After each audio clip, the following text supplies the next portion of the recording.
2016 පුනරීක්ෂණ අභ්‍යාස විද්‍යාව අංක 8 ප්‍රශ්න පත්‍රයේ ව්‍යුහගත රචනා කොටස. හරිද? දැන් අපි මේකේ බහුවර්ණ පේපර් එක සාකච්ඡා කරලා තියෙන්නේ. ඒකට අද කතා කරන්නේ ව්‍යුහගත රචනා කොටස. අපි බලමු මේක ඉක්මනට සාකච්ඡා කරගෙන යන් කොහොම හරි අපි මේ කොටස ඉවර කරන්න බලාගෙන කරමු. හරි. දැන් සාමාන්‍යයෙන් ව්‍යුහගත රචනාවල අපි දන්නවා පළවෙනි ප්‍රශ්නය හදන්නේ අර විද්‍යාවේ ක්‍රියාවලිය කියන කොටසේ. විද්‍යාවේ ක්‍රියාවලිය කියන කොටසට අයිති වෙන්නේ ගොඩක් වෙලාවට 15 වෙනි පාඩම. ඒ කියන්නේ 11 වසරේ 15 වෙනි පාඩම. නමුත් 11 වසරේ 15 වෙනි පාඩමට අමතරව අපි 6 වසරේ ඉඳලා දිගටම ඉගෙනගත්ත දේවල් වලදී අපි පරීක්ෂණ කරද්දී අපේ තියෙන කුසලතා එහෙම නැත්නම් අපිට හිතන්න දීපු ක්‍රම ශිල්ප විද්‍යාත්මක ක්‍රමය අපි ඉගෙනගෙන තියෙනනේ විද්‍යාත්මක ක්‍රමය කියලා එකක්. ඔය යම් ගැටලුවකට පිළිතුරු හොයන ක්‍රමයක්නේ. නිරීක්ෂණය, ගැටලුව, කල්පිත ගොඩනැගීම, කල්පිත පරීක්ෂා කිරීම, නිගමන වලට එළඹීම. මෙන්න මේක හරිද? ඒවා එක තමයි මේ ප්‍රශ්නේ හදන්නේ. නැත්නම් පරිසරයට අදාළ සංසිද්ධි. දැන් උදාහරණයක් විදිහට ඕගොල්ලන්ට දැන් මේ සැරේ විභාගෙට අහන්න පුළුවන් තෙල් නැව. දැන් ශ්‍රී ලංකාවේ මුහුදු වෙරළ ආශ්‍රිතව ඒ කියන්නේ ශ්‍රී ලංකාවට යාබද මුහුදු තීරයේ මේ නැවක් මේ පත් වුණා දෝෂයකට. ඒ දෝෂයෙන් පස්සේ නැව ගිනිගත්තට පස්සේ ඒ නැවේ තිබුණ නයිට්‍රික් ඇසිඩ් කියන්නේ රසායනික ද්‍රව්‍යයක්. ඒ රසායනික ද්‍රව්‍යකින් ඇතිවෙන ගින්නක් නිවන්න ගත්ත ක්‍රියාමාර්ග මොනවද? ඊට පස්සේ ඒ නැවෙන් තෙල් කාන්දු වුණා. ඒ තෙල් කාන්දුවෙන් පරිසරයට වෙච්ච හානි මොනවද? තාපය නිසා පරිසරයට වෙච්ච හානි මොනවද? රසායනික ද්‍රව්‍ය නිසා ප්ලාස්ටික් නිසා පරිසරයට වෙන හානිය මොනවද? මෙන්න මේ වගේ ප්‍රශ්න අහන්න පුළුවන්. ඒවා අනිවාර්යෙන් ඔය පළවෙනි ප්‍රශ්නයත් එක්ක සම්බන්ධ විෂය කරුණු. හරිද? ඒ කියන්නේ ව්‍යුහගත රචනා පළවෙනි ප්‍රශ්නයත් එක්ක මේ ඔය මම කියපු දේවල් ඔක්කොම ටික යොදා ගන්න පුළුවන්. හරිද? දැන් ඉස්සරහට මේ ප්‍රදේශයේ මිනිසුන්ගේ ශ්වසන ආබාධ ඇති වෙන්න පුළුවන් අර විෂ වායු ආග්‍රහණය කළා. ඊට පස්සේ මුහුදු වෙරළට එකතු වෙන රසායනික ද්‍රව්‍ය මගින් සම ආශ්‍රිතව රෝග ඇති වෙන්න පුළුවන්. ඒ මුහුදේ ඉන්න මාළු ආහාරයට අරගෙන ඒ මාළුන්ගේ ශරීරගත වෙච්ච රසායනික ද්‍රව්‍ය අපේ ඇඟට අවිල්ලා රෝග ඇති වෙන්න පුළුවන්. හරිද? ඒක ව්‍යාප්ත වෙච්ච ප්‍රදේශයේ කොරල් පර විනාශ වෙලා විරල කාදනය ඇති වෙන්න පුළුවන්. ඒකට ඔයගේ ප්‍රශ්න ඒකත් එක්ක අහන්න පුළුවන්. ඒතර ඒ වගේ ප්‍රශ්නයක් තමයි මේ තියෙන්නේ. මේකේ මේවයි පටන් ගන්න. ඉක්මනින් වියලෙන තීන්ත මිශ්‍රණයක් සාදා ගැනීම සඳහා x හා y ද්‍රාවක දෙකෙන් සුදුසු ද්‍රාවකය සොයා ගැනීම සඳහා දැන් මේ ගොල්ලන්ට ඕන මේ ළමයින්ට ඕන ඉක්මනින් වේලෙන තීන්ත මිශ්‍රණයක්. දැන් සමහර තීන්ත තියෙනවා ගාලා දවසක් විතර යනවා වේලෙන්න.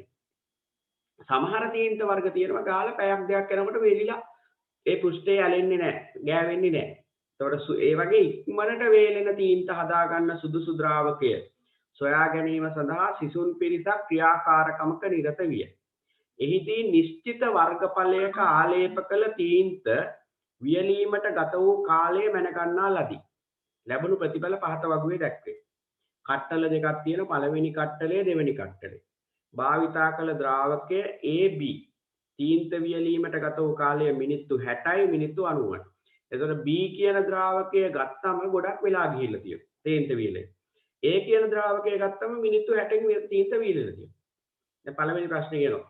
තීන්ත ආලේප කිරීම පිළිබඳව අවධානය යොමු කළ විට කට්ටල දෙක සඳහා පොදු විය යුතු ලක්ෂණ.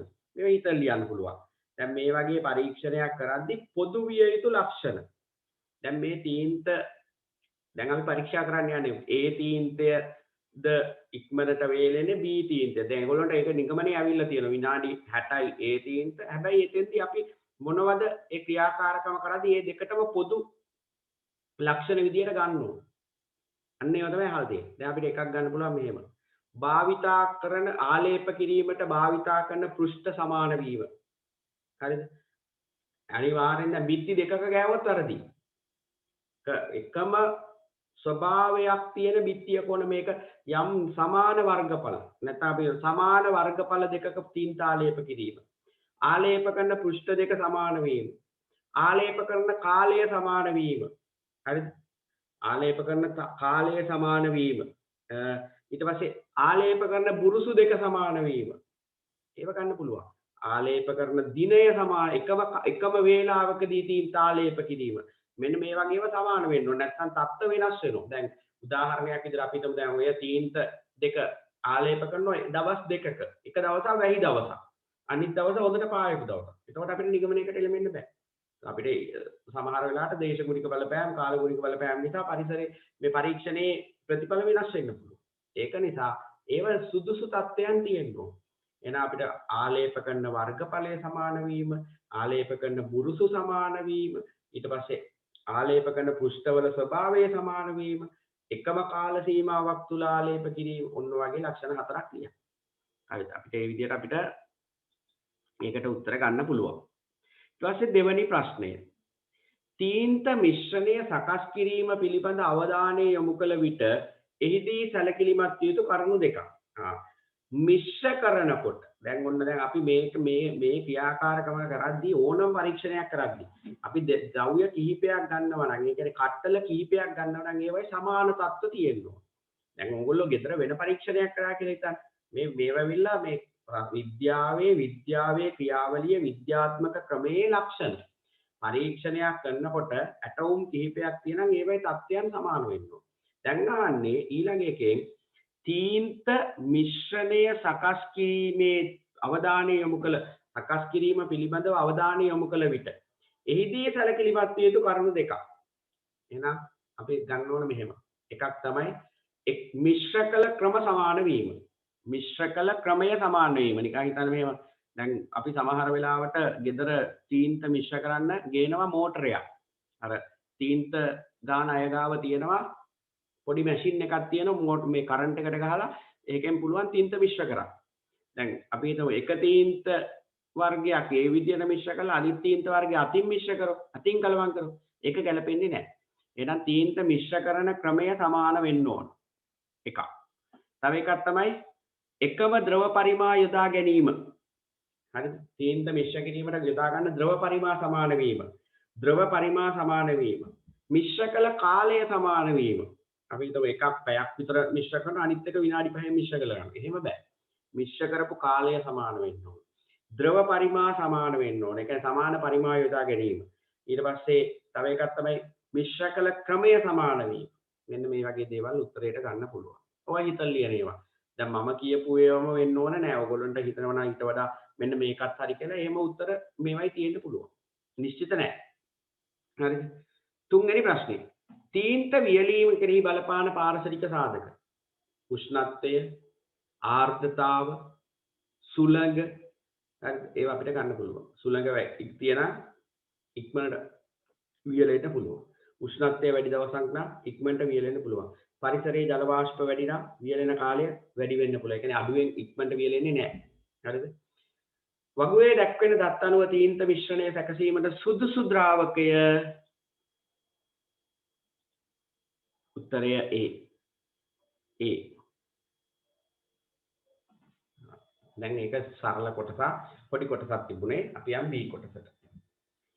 කාල ඒකකයක් තුල පුද්ගලයෙකු විසින් සිදු කරන සියලු ක්‍රියා හේතුවෙන් පරිසරයට මුදාහරින කාබන් ඩයොක්සයිඩ් ස්කන්ධය කාබන් පිය සටහන නම් වේ. ආගන්න දරුවෝ දැන් අපි ඉගෙන ගන්නවා 11 වසරේ අන්තිම පාඩමේදී කාබන් පිය සටහන ජල පිය සටහන කියලා කොටස් දෙකක්. මේවා ඉගෙන ගන්නවා කියන්නේ අපි කතා කරන එක විතරයි කරන්නේ. නැතුව මේකෙන් මහා ලොකුවට ඉගෙන ගන්නේ නැහැ. කාබන් පිය සටහන ජල පිය සටහන.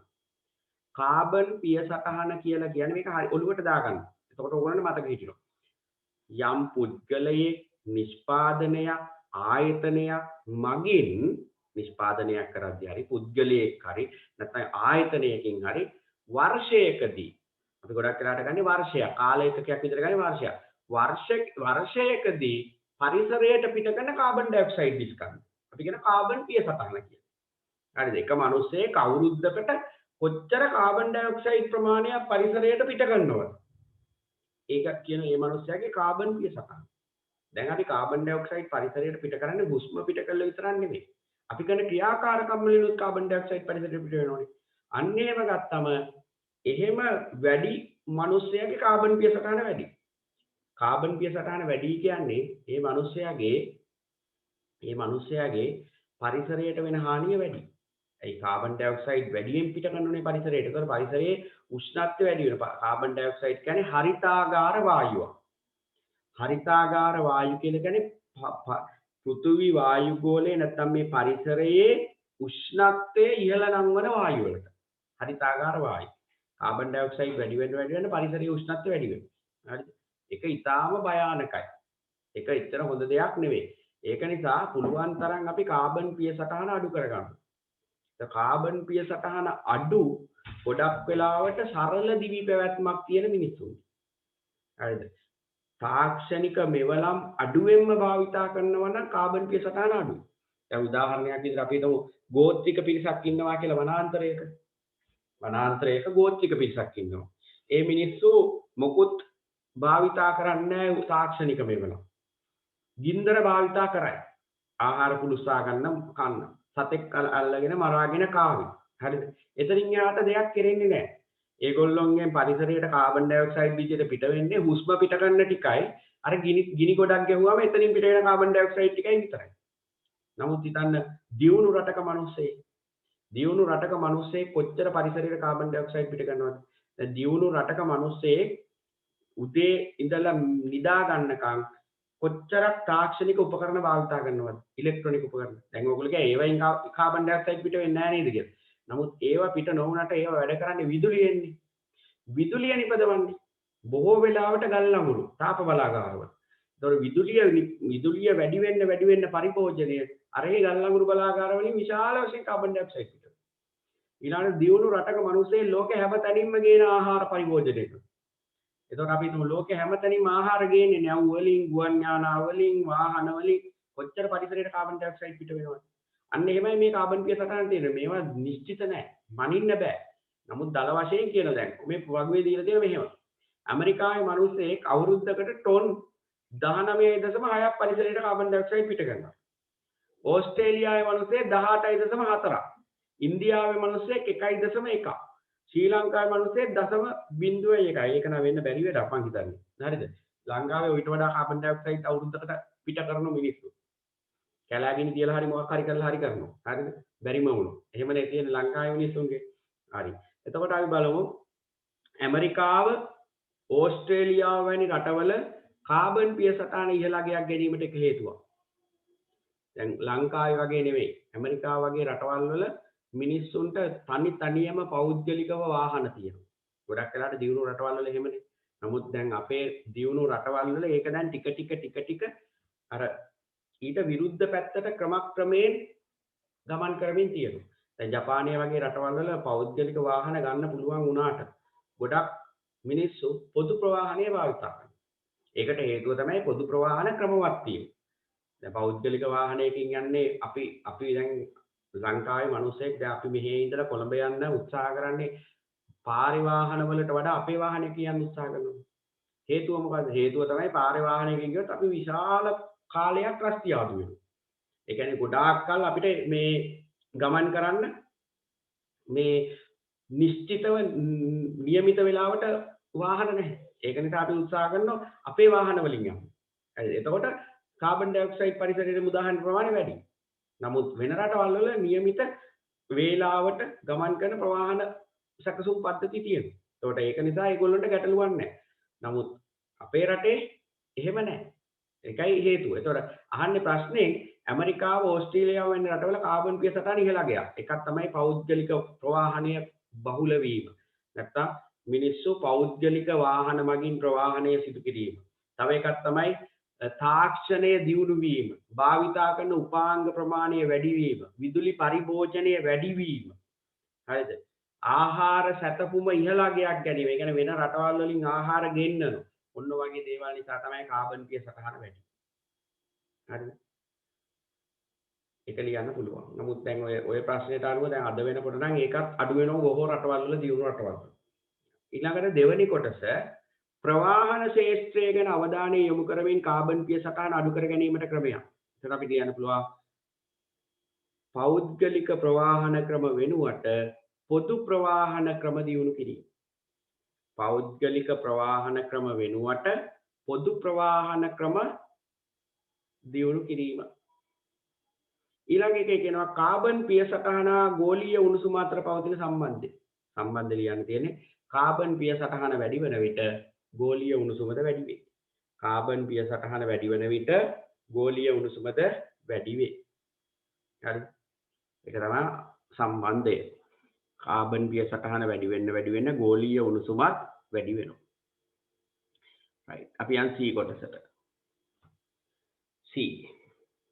පානීය ජලයේ සංයුතියට අදාළ දත්ත දෙකක් පහත දැක්වේ. පානීය ජලය කැඩ්මියම් සාන්ද්‍රණය තියෙනවලු 10යි ppb. BOD යගේ තියෙනවලු 1යි ppm. සමහර වෙලාවට ඕගොල්ලෝ මේ වචන අහලා ඇති, සමහර වෙලාවට අහලා නැතුව ඇති. අහලා නැති එකට කමක් නැහැ. දැන් සමහර ප්‍රශ්නවල තියෙන සමහර දත්ත අපේ පොතෙත් නැති ඒවා තියෙනවා. එහෙම ඒවා තියෙනවා. මොකද විද්‍යාවේ කොහේදී හරි අපි මේව අහලා තියෙන එක දවසක් හරි.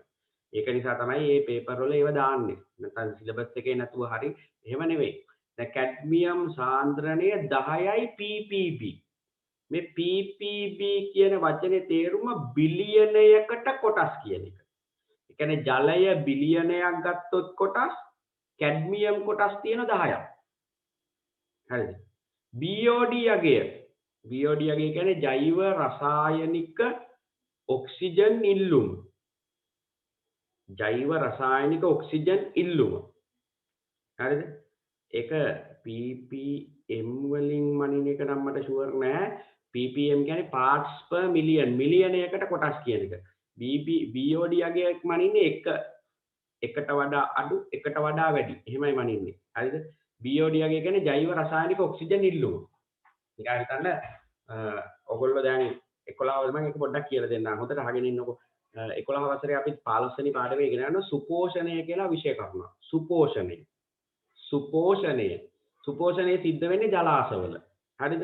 ජලාශවල, වතුර වලවල් වල, ගඟවල් වල සුපෝෂණය වෙන්න පුළුවන්. දැන් සුපෝෂණය කියව ගමන් ඔයගොල්ලෝ ගොළුවට යන්නේ අම්මා හොඳට පෝෂණය වෙච්ච, හොඳට මේ පිරිසිදුවට වතුර තියෙන, හොඳට ගස් කොළන් හැදිච්ච වතුර තියෙන ජලාශයක් වෙන්න ඇති කියලා. නෑ. සුපෝෂණය කියන්නේ දරුවෝ කොළ පාට වෙලා කුණු ගඳ ගහන ජලාශයකට. සුපෝෂණය වෙච්ච ජලාශයක් කියන්නේ ඒක. හරිද? අපිට හිතෙන්නේ සුපෝෂණය කියන වචනේ කිව්වම අර වගේ නිකන් ලස්සන හොඳට පෝෂණයේ තියෙන ගස් කොළන් හැදිච්ච මල් පිපිච්ච එහෙම වැවක් වගේ එකක් තමයි. එහෙම එකක් නෙවෙයි. සුපෝෂණය කියන්නේ ගඳ ගසන කොළ පාට කුණු වෙච්ච ජලාශයක්. සුපෝෂණය වෙන්න හේතුව තමයි නයිට්‍රේට හා ෆොස්ෆේට්. මම මේ ප්‍රශ්නෙට යන්න මේ ටික කියලා දෙන්න හොඳට අහගෙන ඉන්න. නයිට්‍රේට අයන හා ෆොස්ෆේට් අයන. NO3 ඍණ හා PO4 ඍණ 3. නයිට්‍රේට හා ෆොස්ෆේට් සුපෝෂණයට හේතුව මෙන්න මේ දෙක. NO3 ඍණ PO4 ඍණ 3. ඒක හොඳට මතක තියාගන්න. මේවත් විභාගයට අහන සුපෝෂණයට හේතු වන අයන. ගොඩක් වෙලාවට මේවා එකතු වෙනවා රසායනික පොහොර වලින්. හරිද? ඊළාට සතුන්ගේ මල මුත්‍රා ඒ වගේ නයිට්‍රජනීය අපද්‍රව්‍ය ඒවයි. මේ නයිට්‍රේට ෆොස්ෆේට පරිසරයට එකතු වෙනවා. හරිද? මේ නයිට්‍රේට ෆොස්ෆේට පරිසරයට එකතු වුණාට පස්සේ අපි හිතමු දැන් ඔන්න ඕගොල්ලෝගේ ගෙවල් පැත්තේ තියෙනවා හොඳට සරුසාරව වැවෙන කුඹුරු යායක්. ඔය කුඹුරු යායට ගොවින් හොඳට පොහොර ගහලා රසායනික පොහොර දාලා මේ දවස්වල ලොකු ප්‍රශ්නයක් කරනවා රසායනික පොහොර හා කාබනික පොහොර ගැන. එක මත කියනවා රසායනික පොහොර දාලා ගස් කොළන් මේ දැන් පොහොර නැතුව හැදෙන්නේ නැහැ. එහෙම කියනවනේ කාබනික පොහොර දාලා මිනිස්සු දැන් මේ ජීවත් වෙන කන්නවත් වගාව හදා ගන්න බෑ. ඔහොම දෙපැත්තක් තියෙනවා. නමුත් මම නම් කැමති කාබනික පොහොර වලට. අපි විද්‍යාව උගන්නන අය හැටියට අපි කැමති කාබනික පොහොර වලට. හරිද? ඒකේ අමාරු එකපාරට කරන්න බෑ. එතනයි ගැටලුව තියෙන්නේ. එකපාරට කරන්න බෑ. මිනිස්සුගේ රසාවල් එහෙම නැති වෙලා යනවා. කන්න නැති වෙනවා. ඵලදාව නැති වෙනවා. නමුත් කාබනික පොහොර කවදා හරි ලංකාවේ එන්න ඕන. හැබැයි රටින් ගෙන්නන්න බෑ. ඒක උනත් ඉවරයි. එහෙම වුණොත් අපි ගන්න වෙන්නේ ඊටත් වඩා වස. ඔය රටවල් වලින් විසි කරන්න තියෙන කුඩු කසල තමයි ඊට පස්සේ ගේන්නේ. හරිද? ඒකත් මතක තියාගන්න. කාබනික පොහොර හොඳයි. හැබැයි රටින් ගෙන්නන්න හොඳ නැහැ. රටින් ගෙන්නුවත් ඉවරයි. ලංකාව කියලා එකක් ඉතුරු වෙන්නේ නැහැ. තව මේ අවුරුදු 30ක් විතර යනකොට ඕගොල්ලෝ ලොකු වෙලා ළමයි හැදුවොත් මේ ළමයින්ට රටක් නැති වෙනවා එහෙම වුණොත්. ඔය යන තත්ත්වෙන් කිය. ඒක නිසා ඒකත් මතක තියාගන්න. ඔය රසායනික පොහොර හොඳ නැහැ. දැන් ඔය පොහොර ගහනකොට ඔය පොහොරත් එක්ක එකතු වෙනවා නයිට්‍රේට ෆොස්ෆේට කුඹුරු වලට. නැත්තම් වගාවන්න තේයිඩමක් කියලා හිතන්නකෝ. නැත්තම් මොනවා හරි එළවලු කොරටුවක් කියලා හිතන්නකෝ. ඒව වැස්සට හොදගෙන. ඔය ඔක්කොම පසට උරා ගන්න නැහැ. වැස්සට පස්සේ වැඩි ප්‍රමාණයක් ජලයත් එක්ක ගසාගෙන එනවා. ඇවිල්ලා අර වගේ ජලාශ වලට එකතු වෙනවා. ජලාශ වලට මේ නයිට්‍රේට ෆොස්ෆේට් නැත්නම් මේ වැසිකිලි වලවල් වල තියෙන අපද්‍රව්‍ය ඒ වගේ දේවල් නයිට්‍රජනි අපද්‍රව්‍ය මේවා එකතු වුණාම කාර්බනික අපද්‍රව්‍ය මේ නයිට්‍රේට ෆොස්ෆේට් ජලාශ වලට එකතු වෙනවා. ජලාශ වලට එකතු වුණාම නයිට්‍රේට ෆොස්ෆේට් ජලාශ වල ශීඝ්‍රයෙන් ඇල්ගි හැදෙනවා. මොකද පොහොර නයිට්‍රේට ෆොස්ෆේට් කියන්නේ පොහොර. පොහොර එකතු වෙනකොට ඇල්ගි හැදිලා ටික දවසක් යනකොට සම්පූර්ණයෙන් ජලාශය කොළ පාට වෙනවා. හරිද? සම්පූර්ණයෙන් ජලාශය කොළ පාට වෙනවා. කොළ පාට වුණාට පස්සේ ඔන්න ජලාශයේ තියෙන ඔක්සිජන් සාන්ද්‍රණය අඩු වෙනවා. ඒ ඇල්ගි රාත්‍රී කාලයේදී ඇල්ගි වලින් ඒ වතුරේ ඉන්න මාළු ඒ කවුරුත් ඔක්සිජන් ගන්න උත්සාහ කරනවා. අන්තිමට ඔක්සිජන් හිඟ වෙනවා. ඔක්සිජන් හිඟ වෙනකොට මාළු මැරෙනවා. මාළු මැරිලා උඩ පාවෙන්න ගන්නවා. පාවෙලා කුණු වෙලා ගඳ ගහන්න ගන්නවා. අන්තිමට ඇල්ගිත් මැරෙනවා. ඇල්ගිත් විනාශ වෙනවා. ඇල්ගිත් විනාශ වෙලා කුණු වෙලා ගඳ ගහන්න ගන්නවා. අන්න එතකොට කියනවා අපි සුපෝෂණය වෙච්ච ජලාශය. මේ සුපෝෂණය වෙච්ච ජලාශයක BOD යගේ ඉහළයි. BOD යගේ කියන්නේ ජෛව රසායනික ඔක්සිජන් ඉල්ලුම. හරිද? BOD යගේ කියන වචනේ තේරුම ජෛව රසායනික ඔක්සිජන් ඉල්ලුම. ඒක වැඩි. ඒක ඉහළයි.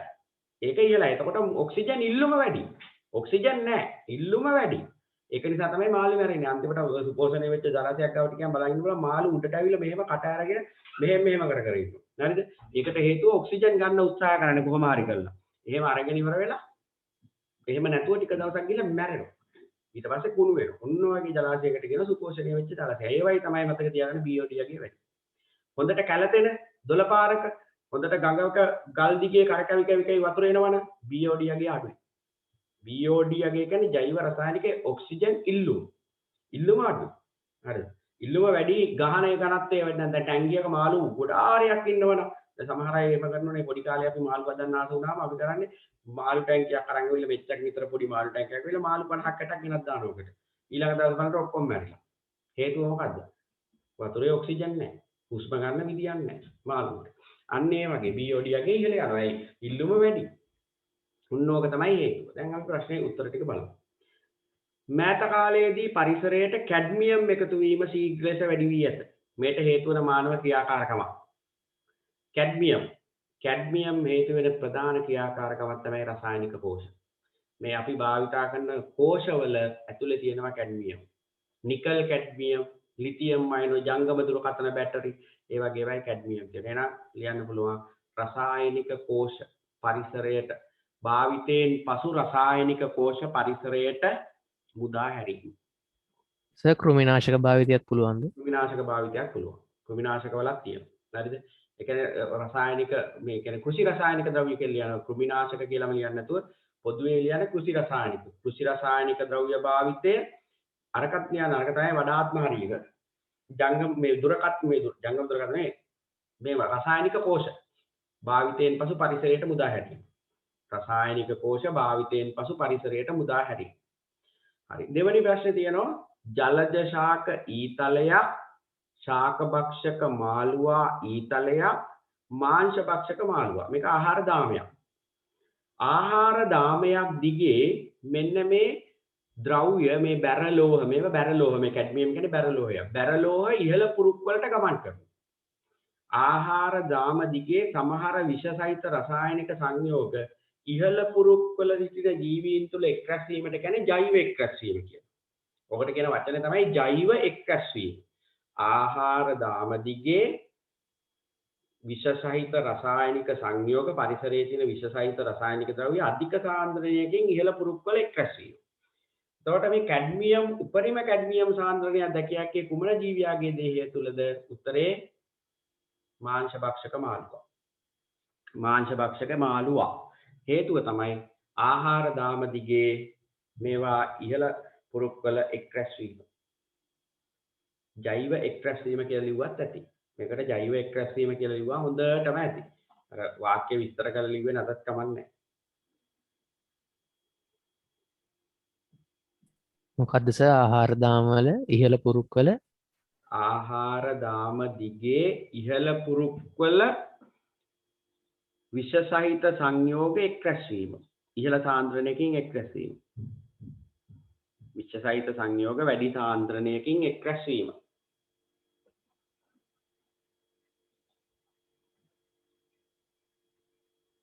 හරිද?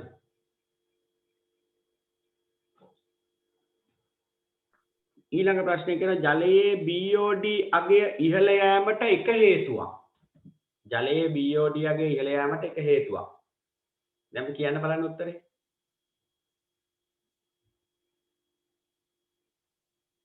BOD අගය ඉහළ යන එක හේතුවක්. අර මං කිව්ව කතාවත් එක්ක ඕගොල්ලන්ට කියන්න පුළුවන් වෙන්න ඕන. එක වචනයයි ලියන්න තියෙන්නේ. උත්තරේ සුපෝෂණය. ජලයේ BOD අගය ඉහළ යාමට එක හේතුවක් තමයි සුපෝෂණය. සුපෝෂණය.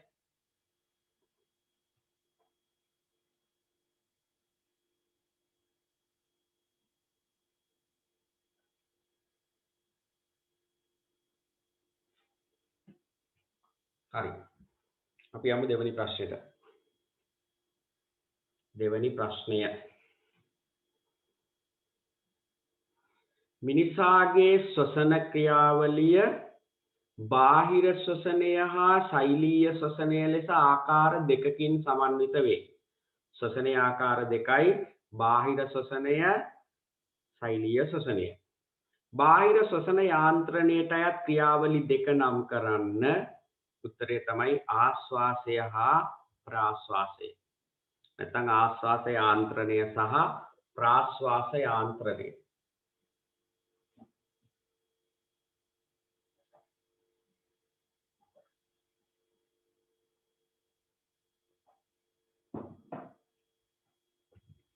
දෙවැනි කොටස ශෛලීය ශ්වසනය සිදුවන ඉන්ද්‍රිකාව නම් කරන්න. මයිටොකොන්ඩ්‍රියා. මයිටොකොන්ඩ්‍රියා. සර් මයිටොකොන්ඩ්‍රියා වලට ජව පොළ කියලා කියන්නේ. ඔය ජව පොළ එහෙම නැත්නම් තව කියන ශක්ති බලාගාරය ඒ වගේ නම් භාවිත කරන්න පුළුවන්. හරි. ඊළාට ශෛලීය ශ්වසනයේ තුලිත රසායනික සමීකරණය ලියන්න. ශෛලීය ශ්වසනය කියන්නේ ග්ලූකෝස් ඔක්සිජන් එක ප්‍රතික්‍රියා කරලා කාබන් ඩයොක්සයිඩ් ජලය හා ශක්තිය නිපදවීම.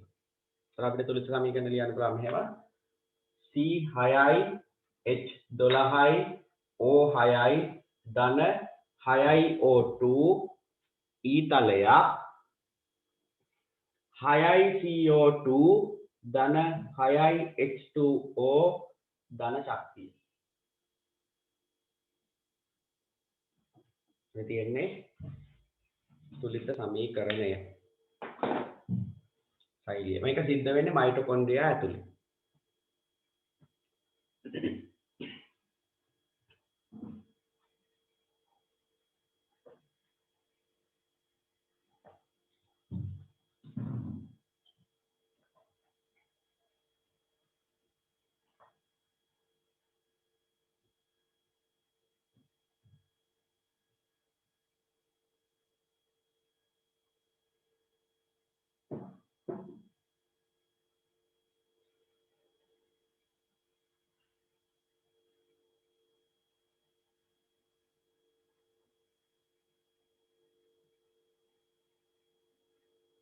හරි.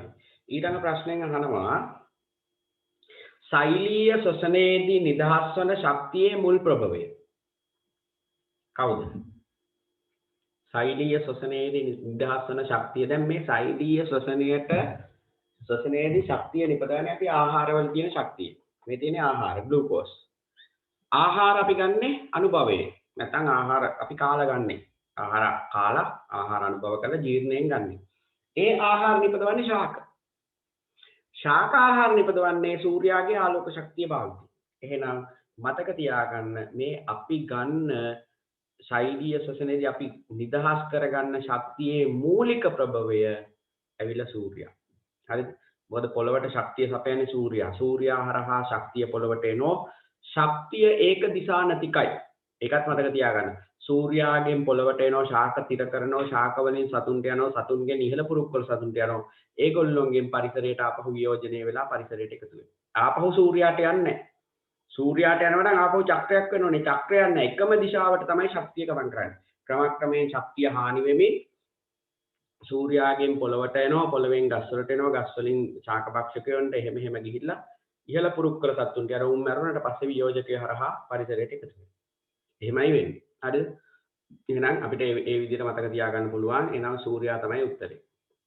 ඊට පස්සේ ඒක දෙවෙනි කොටස ද්‍රව්‍ය පරිවහනය බහුශෛලීය දේහ තුල සිදුවන අත්‍යවශ්‍ය ක්‍රියාවකි ප්‍රභා සංශ්ලේෂණයේ ප්‍රධාන ඵලය ශාකය පුරා පරිවහනය වීම සිදුවන පටකය ප්‍රභා සංශ්ලේෂණයේ ප්‍රධාන ඵලය තමයි ග්ලූකෝස් ශාක පත්‍රය තුලදී පිෂ්ඨය බවට පත් වෙනවා తాවකාලිකව පිෂ්ඨය ආපහු සුක්‍රෝස් බවට පත් වෙනවා සුක්‍රෝස් බවට පත් වෙලා ශාකයේ විවිධ ස්ථාන දක්වා පරිවහනය වෙනවා පරිවහනය වෙන්නේ ෆ්ලෝයම පටකය හරහා පිළිතුර ෆ්ලෝයම පටකය හරහා ෆ්ලෝයම පටකය ෆ්ලෝයම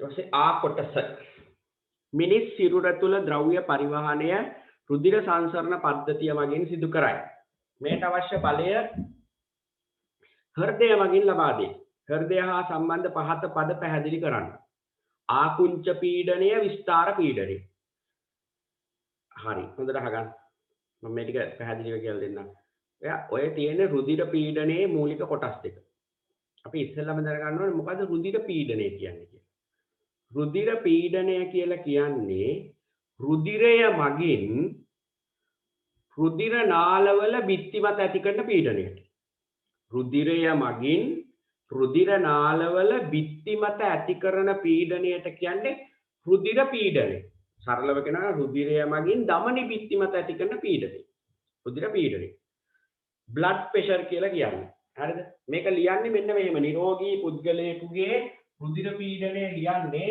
නැත්නම් බ්ලඩ් ප්‍රෙෂර් එක ලියන්නේ මෙන්න මේ විදිහට BP B.P සමානයි 120 ඉරක් 80යි mmHg 80යි 120 උනත් කමන්නේ 120 80 උනත් කමන්නේ ඔහොම ලියනවා හරිද මේ 120 කියලා ලියන්නේ ආකුංච රුධිර පීඩනය ආකුංච රුධිර පීඩනය නිරෝගී මිනිසෙකි 80 කියන්නේ විස්තාර රුධිර පීඩනය විස්තාර රුධිර පීඩනය mmHg කියන්නේ රසදිය මිලිමීටර් කියන එක. රුධිර පීඩනයමයි නේ එකකේ රසදිය මිලිමීටර්. ආකුංචය කියන්නේ ඇකිලිලා. විස්තාරය කියන්නේ ඉල්ලලා. එහෙනම් මේ ආකුංච රුධිර පීඩනය කියන්නේ හෘදය මෙතන තියෙන හෘදය ආකුංචනය වෙනකොට කෝෂිකා ආකුංචය වී ඇති විට රුධිරය මගින් ධමනි බිත්ති මත ඇති කරන පීඩනය කියනවා ආකුංච රුධිර පීඩනය. කෝෂිකා විස්තාරය වී ඇති විට ඉහිල් වී ඇති විට ඒ කියන්නේ කෝෂිකා තද වෙනකොට තවත් පීඩනය වැඩි ඒක 120 වෙලා තියෙනවා කෝෂිකා විස්තරණය වී ඇති විට රුධිරය මගින් ධමනි බිත්ති මත ඇති කරන පීඩනයට තමයි කියන්නේ විස්තාර පීඩනය එහෙනම් දැන් ඔක අහලා තියෙනවානේ ආකුංච පීඩනය එහෙනම් ලියන්න ඕනේ මොකද්ද කෝෂිකා ආකුංචනය වී ඇති විට රුධිරය මගින් ධමනි බිත්ති මත ඇති කරන පීඩනය එහෙම ලියා ගන්න කෝෂිකා ආකුංචනය වී ඇති විට රුධිරය මගින් ධමනි බිත්ති මත ඇති කරන පීඩනය අනිත් එකට ලියන කෝෂිකා විස්තරණය වී ඇති විට රුධිරය මගින් ධමනි බිත්ති මත ඇති කරන පීඩනය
හරිද? එතකොට ඔය විදිහට අපිට ගන්න පුළුවන් ආකුංච රුධිර පීඩනය හා විස්තාර රුධිර පීඩනය. හරි. ඊට පස්සේ ඊ කොටසෙන් කියනවා රුධිරයෙන් මුත්‍රා පෙරීම සිදුවන අවයවය. රුධිරයෙන් මුත්‍රා පෙරීම සිදුවන අවයවය රුක්කය පහුවඩු. රුක්කාණුව කියලා ලියන්න එපා. රුක්කය. මුත්‍රා පෙරීමේ ක්‍රියාවලියේදී රුධිරයෙන් ඉවත් වන ද්‍රව්‍ය දෙකක්. යූරියා, යූරික් අම්ලය, ජලය, ලවණ වර්ග යන පුළුවන්. තව ක්‍රියටනීන්. රතු ස්ත්‍රික්කයක අත ගැටුණු වහාම අත ඉවතට ගැනීම ප්‍රතීක ක්‍රියාවකි. ප්‍රතීක ක්‍රියාවක් යන කුමක්ද? රතු ස්ත්‍රික්කයක අත ගැටුණම අත ඉවතට ගැනීම, ඇසට යමක් පැමිණෙන විට වේගයෙන් ඇසිපිය වැසීම, රසවත් ආහාරයක සුවඳ දැනුණු විට කටට කෙලයිනීම, මදුරුවෙක් දෂ්ට කළ විට මදුරුවායි සිටින ස්ථානයට ගැසීම, පාදයේ කටුවක් පැනුණු විට වහාම පාදයේ ඉහළට එසවීම, මේ එකක්වත් අපි හිතලා ගන්නේව නෙවෙයි. රත්තු දෙක අත ගෑවුනොත් අපි ශනිකව අත ගන්නවා, අපි ඒක හිතන්නේ නැහැ. ගරගෙන ඉවර වෙලා තමයි අපි හිතන්නේ අත ගත්තා නේද කියලා. හරිද? ඇහැට මොනවා හරි දෙයක් එනකොට ඇහැ වැහුණට පස්සේ ඒක සිද්ධිය ඉවර වෙලා තමයි අපි බලන්නේ මොකක්ද ඇහැට ආවේ කියලා. අපි හිතින් ඇහැ වහනවද, ඇහැ අරන් ඉන්නවද, මොකක්ද කරන්නේ කියලා හිතන්නේ නැහැ, වෙලා ඉවරයි.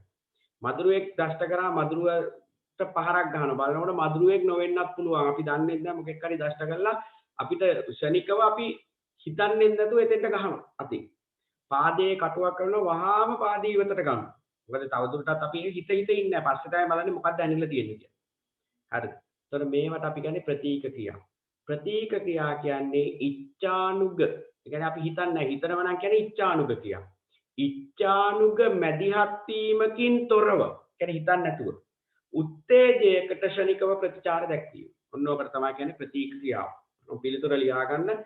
ඉච්ඡානුග මැදිහත් වීමකින් තොරව උත්තේජයකට ශනිකව ප්‍රතිචාර දැක්වීම. ඉච්ඡානුග මැදිහත් වීමකින් තොරව කියන්නේ මොලේ අනුදැනුවක් නැහැ.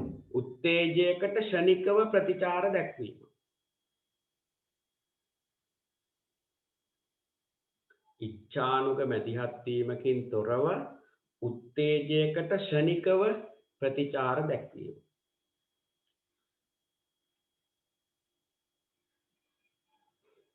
මේ ප්‍රතීක ක්‍රියාවක් සඳහා ප්‍රතීක ක්‍රියාව සිද්ධ වෙනකොට ඒ පණිවිඩ ගෙනියන මාර්ගයට කියන්නේ ප්‍රතීක ඡාපය කියලා.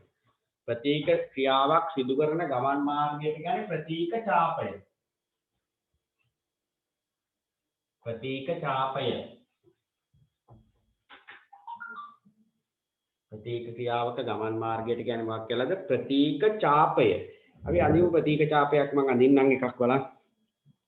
මම අඳින්නම් මදුරුවෙක් දෂ්ට කරාම අතින් පහරක් ගැසීම. හරි. පටන් ගන්නෙ සමෙන්. ඒ දෂ්ට කරන්නේ සමටනේ. තමයි හිතුව මේ අතට දෂ්ට කරා මේ අතින් ගැහුවා. ඒක හිතන්නේ නැහැ. හිතන්නේ නැතුව වැඩේ කරන්නේ. සම. ඒ සමේ තියෙනවා මේ සමයේ කෙළවරේ තියෙනවා ස්නායු අග්‍ර. එතනින් පටන් ගන්න ස්නායුවට කියන නම තමයි සංවේදක නියුරෝනය. සංවේදක නියුරෝනය. නියුරෝන කියන්නේ ස්නායු සෛලවල. හරි සංවේදක නියුරෝන. ඒ සංවේදක නියුරෝනයේ මේ පණිවිඩය අරගෙන යන්නේ තීරණ ගන්න තැනට. මේකට කරන දේ තීරණයක් ගන්න බෑ. ගහනවද නැද්ද නොසලකා හරිනවද එහෙම තීරණ ගන්න තැනක් තියෙනවනේ. ඒ තීරණ ගන්න තැන තමයි මොළය හෝ සුසුම්නාව. මධ්‍ය ස්නායු පද්ධතිය. මධ්‍ය ස්නායු පද්ධතිය තමයි තීරණ ගන්න. මොළය හෝ සුසුම්නාව. ඒතකොට ළඟම තැනට තමයි යන්නේ. ඒ තීරණ ගන්න තැන ඉන්න ස්නායුවක් එයාට කියන්නේ අන්තර්හාර නියුරෝනය. අන්තර්හාර නියුරෝනය.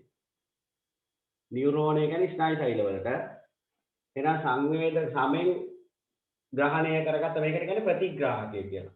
ප්‍රතිග්‍රාහකය. ප්‍රතිග්‍රාහකය තමයි හැම.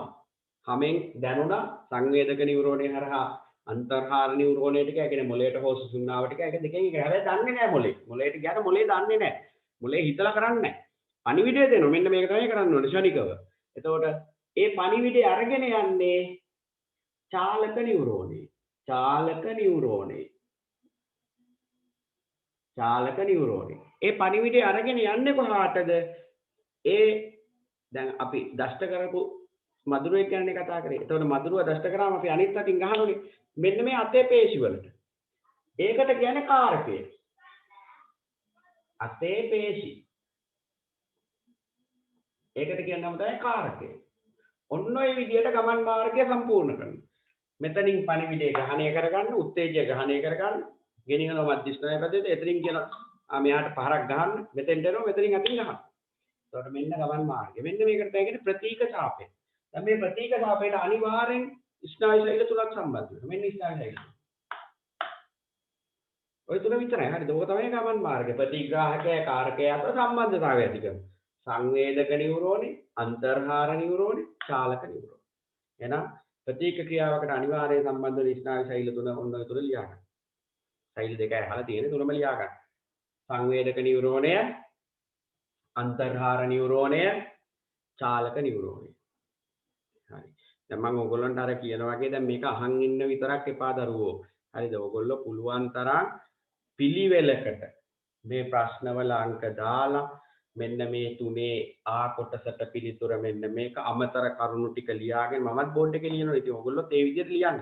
පැය දෙක ඇතුළත උපරිම ඒ ප්‍රයෝජනෙ ගන්න. එතකොට තමයි ආයි මේ විද්‍යාව පුළුවන් වෙන්නේ. හරිද? නිකම්ම අහගෙන ඉන්න එපා. මම ඔයගොල්ලන්ට කිව්වා මේ පේපර් පන්ති ඉවර වෙනකොට අඩුම තරමේ ඔයගොල්ලෝ ගාව මෙන්න මෙච්චර උසකට පේපර් කට්ටල තියෙන්න ඕන. හරිද? මෙච්චරවත් උසකට තියෙන්න ඕන මිටියක්. අන්න එහෙම නම් තමයි අපිට හිතා ගන්න පුළුවන් ඕගොල්ලෝ වැඩේට හරියට සක්‍රියව දායක වෙලා කියලා. එහෙම වුණාම තමයි අනිවාර්යෙන් ඒකකට යන්න පුළුවන්. හරිද? මේ ටික හරියට කරගත්තොත් ඒකකට යන්න පුළුවන් කිසිම ගැටලුවක් නැහැ. ඒක ගැන ආයි හරියට කරගත්තොත් හරිද? හරියට කරගත්තොත් ඒක ගැරන්ට් කරන්න පුළුවන්. වග කියන්න පුළුවන් හරියටම මේ වැඩේ කොට දාන්න පුළුවන් කියලා. ඒක නිසා ඒවා ලියන්න. මොකද පිළිතුරු ලියන එක පවා වැදගත් වෙනවා විද්‍යාවෙත්. හරිද? අපි සමහර වෙලාවට දැන් ඔය මටත් වෙච්ච වැඩක් ඔය. ඒක නිසා මම මේ කියන්නේ අපි සමහර වෙලාවට දන්නෝනේ ලියන්න ඕනේ නෑනේ කියලා හිතාගෙන ඉන්නවා. හරි ඕක අවුලක් නෑනේ. ලේසි ප්‍රශ්නයක්නේ. ලියන්න ඕනේ නෑනේ. මේක ඊට කලින් පේපර් එකේ තිබුණනේ මොකටද ආයි මහන්සි වෙන්නේ. ඔහම හිතලා අපි ලියන්න නැතුව ඉන්නවා. ඒක අපිට බලපාන. හරිද? අපි කොච්චර දැනගෙන හිටියත් පිළිවෙලට ඒක ලියාගෙන යන්න ඕන. ඒක තමයි ක්‍රමය. එහෙම ප්‍රශ්න පත්‍ර වලට පිළිතුරු ලියලා ඒ ප්‍රශ්න පත්‍ර ටික හරියට කරගෙන යනවා නම් ආයි ඊළඟ පේපර් එකේදී ඒක බලනකොටම ප්‍රශ්නේ මතක හිටිනවා. ඒක මතක් වෙනවා මේක නේද උත්තරේ. අපි ලිව්වනේ ලියපු දේත් එක්ක ආයිත් ලියවෙනවා ඒක. සමහර වචන අපිට ගලාගෙන එනවා. හරිද? අපිට එහෙම නැති වුණා වෙන්නේ වචන එන්නේ නැහැ. පිළිතුර ගැට ගහ ගන්න බෑ. පිළිතුරේ හැලෙනව කොටස්. එතකොට සම්පූර්ණ ලකුණු ලැබෙන්නේ නැහැ. ඒකයි තියෙන්නේ. ඒක නිසා තමයි කියන්නේ හැමතිස්සෙම මේ අර කරන දේ පිළිවෙලකට කරන්න. හරිද? කරන දේ හරියට කරන්න. ප්‍රශ්න පත්‍රයේ සාකච්ඡා කරන අතරේදී ප්‍රශ්න වලට උත්තර හරියට ලියන්න. හරිද? ඒකයි මම කියන්නේ මේක පුළුවන් තරම් කල් මේව කරන්න නැතුව ඒ විදියට කරගෙන යන්න. එහෙම කරොත් ඕගොල්ලන්ට මේක ගැටලුවක් වෙන්නේ නැහැ. හරි. ඒතර මේ තියෙන්නේ ප්‍රතීක ඡාපය. මේක නිකන් මේ ගමන් මාර්ගයට කියන්නේ ප්‍රතීක ඡාපය. ප්‍රතීක ක්‍රියාවක් සිදුවන ගමන් මාර්ගය ප්‍රතීක ඡාපය. හරිද? ප්‍රතීක ඡාපයේදී නැත්නම් ප්‍රතීක ක්‍රියාවට සම්බන්ධ වෙන ස්නායු ශෛල තුන තමයි සංවේදක නියුරෝනේ, අන්තර්හාර නියුරෝනේ, චාලක නියුරෝනේ. මධ්‍ය ස්නායු පද්ධතියට ප්‍රතිග්‍රාහකයේ සිට මධ්‍ය ස්නායු පද්ධතියට පණිවිඩ ගෙනියන්නේ සංවේදක නියුරෝනේ. හරිද? ඊට පස්සේ මධ්‍ය ස්නායු පද්ධතියේ සිට කාරකයට පණිවිඩය ගෙනියන්නේ චාලක නියුරෝනේ. සංවේදක නියුරෝනය චාලක නියුරෝනය අතර සම්බන්ධතාවය ඇති කරන්නේ අන්තර්හාර නියුරෝනේ. එමයි වෙන්නේ. හරි. අපි යන් තුන්වෙනි ප්‍රශ්නයට. තුන්වෙනි ප්‍රශ්නය. තුන්වෙනි ප්‍රශ්නේ තියෙන්නේ මල බැඳීම. මල බැඳීමත් එක්ක තියෙන පොඩි ප්‍රශ්නයක් තියෙනවා. බලමු කියවලා. මල බැඳ ප්‍රශ්නයක් තියෙනවා කරේ. සර් මේ ආ කියන එකට ප්‍රතීක ක්‍රියාවකට අනිවාර්යයෙන්ම අදාළ වෙන ස්නායු ශෛල දෙකක් නේ ලියන්න තියෙන්නේ. එතකොට මේ තුනම ලියන්න පුළුවන්. මේ තුනෙන් ඕන දෙකක්. හරිද? අනිවාර්යෙන් මේ තුනම ඕන. සංවේදක නියුරෝනය ඕන, අන්තර්හාර නියුරෝනය ඕන, චාලක නියුරෝනය ඕන. ඔය තුනෙන් ඕනම දෙකක් ලියන්න. මම කිව්වා තුනම ලියා ගන්න කියලා. තුනම ලියලා තියාගන්න. හරිද? තුන්වෙනි ප්‍රශ්නය. මල බැඳීම පාලනය කළ හැකි ආකාර අධ්‍යයනය සඳහා සකස් කළ උපකරණ ඇටවුමක් පහත දැක්වේ. උණු ජලයට සෝඩියම් ක්ලෝරයිඩ් එකතු කර සෝඩියම් ක්ලෝරයිඩ් ද්‍රාවණයක් සාදාගෙන එයට ඒගාර් එක්කර හොඳින් දිය කරන ලදී. ඒගාර් කියන්නේ අවර්ණ ජෙලි. ඒ කියන්නේ නිකන් සුදු පාටට හුරු නියලා කහ පාටට හුරු පවුඩර් එකක් තමයි ඒගාර් කියලා කියන්නේ. ඒක හදන්නේ මුහුදු පැලෑටි වලින්. මුහුදු පැලෑටි වලින් හදන ජෙලි විශේෂයක්. මේක උණු වතුරෙන් දිය කළා ටික වෙලාවක් ඉවුවට පස්සේ මිදෙනවා. හරිද? ජෙලිමය මාධ්‍යයක් හදාගන්න. සමහර රසායනික ප්‍රතික්‍රියාවලදී ඒ ප්‍රතික්‍රියාව සිද්ධ වෙන තැන වර්ණය වෙනස් වෙනවා. මම කියන එක අහගෙන ඉන්නකො දැන් යකඩ කියලා හිතමුකෝ. යකඩ ඇණයක් තවත් ද්‍රව්‍යයක් එක්ක ප්‍රතික්‍රියා කරනකොට මේ යකඩ ඇණේ වටේ මොනවා හරි පාටක් හට ගන්නවා. දැන් අපි මේක වතුරේ දාලා යකඩ ඇණේ මේ ප්‍රතික්‍රියාව කරනකොට මේ පාට වතුරේ දියවලා හැමතැනටම යනවා. එතකොට අපිට කොහේ පාට හැදුනද කියලා හොයාගන්න බෑ. හරිද? ජලීය ද්‍රාවණයක් තුළ මේ රසායනික ප්‍රතික්‍රියාව යකඩ ඇණේ දාලා ප්‍රතික්‍රියා කරනකොට යකඩ ඇණේ වටේ අපි හිතමු මොකක් හරි පාටක් හැදෙනවා කියලා. ඒ පාට හැමතැනම මුළු වතුරේ පුරාම පැතිරලා යනවා. මොකද වතුරේ පාට පැතිරෙන්න ඕනේ. ඒක නිසා අපි මේ වෙලාවේ මේ පරීක්ෂණය කරන්නේ ජලීය මාධ්‍යයක නෙවෙයි. ඝන මාධ්‍යයක කරත් පාට පැතිරලා යන නිසා අර්ධ ඝන මාධ්‍යයක ජෙලි මාධ්‍යයක කරන්නේ. මෙන්න මේ ජෙලි මාධ්‍ය හදා ගන්න තමයි ඒගාර් පාවිච්චි කරන්නේ. හරිද? ඒගාර් කියන්නේ පවුඩර් එකක්. කුඩා. ඒක වතුරේ දිය කරාම අර ගෙදර කෑමට ගන්න ජෙලි වගේ. ගෙදර කෑමට ගන්න ජෙලි වල විශේෂත්වය ඒක වර්ණ එකක් දාලා එක එක පාටයිනේ. කහ පාටයි, තැඹිලි පාටයි, දම් පාටයි, රතු පාටයි එක එක වර්ණනේ. මේක අවර්ණ. පාටක් නැහැ. ඒක නිසා අපිට වෙනත් වර්ණ විපර්යාස බලා ගන්න පුළුවන්. හරිද? ඒක නිසා තමයි ඒගාර් ගන්න. ඒතකොට ඒගාර් හදන හැටි ඔය කියන්නේ. ජලය උණු කළා ඒකට සෝඩියම් ක්ලෝරයිඩ් ලුණුත් දාන්න ඕන. ලුණු දාලා ඒගාර් දාලා හොඳින් දිය කරලා අපිට හදා ගන්න පුළුවන්. ඒගාර් මාධ්‍ය. ඊට පස්සේ ඒකට දානවලු පොටෑසියම් පෙරිසයනයිඩ්. පොටෑසියම් පෙරිසයනයිඩ් ද්‍රාවණ ස්වල්පයක් හා පිනෝප්තලීන් ද්‍රාවණ ස්වල්පයක්. මේ පොටෑසියම් පෙරිසයනයිඩ් වලට පුළුවන් Fe ධන දෙක ආයන හඳුනා ගන්න.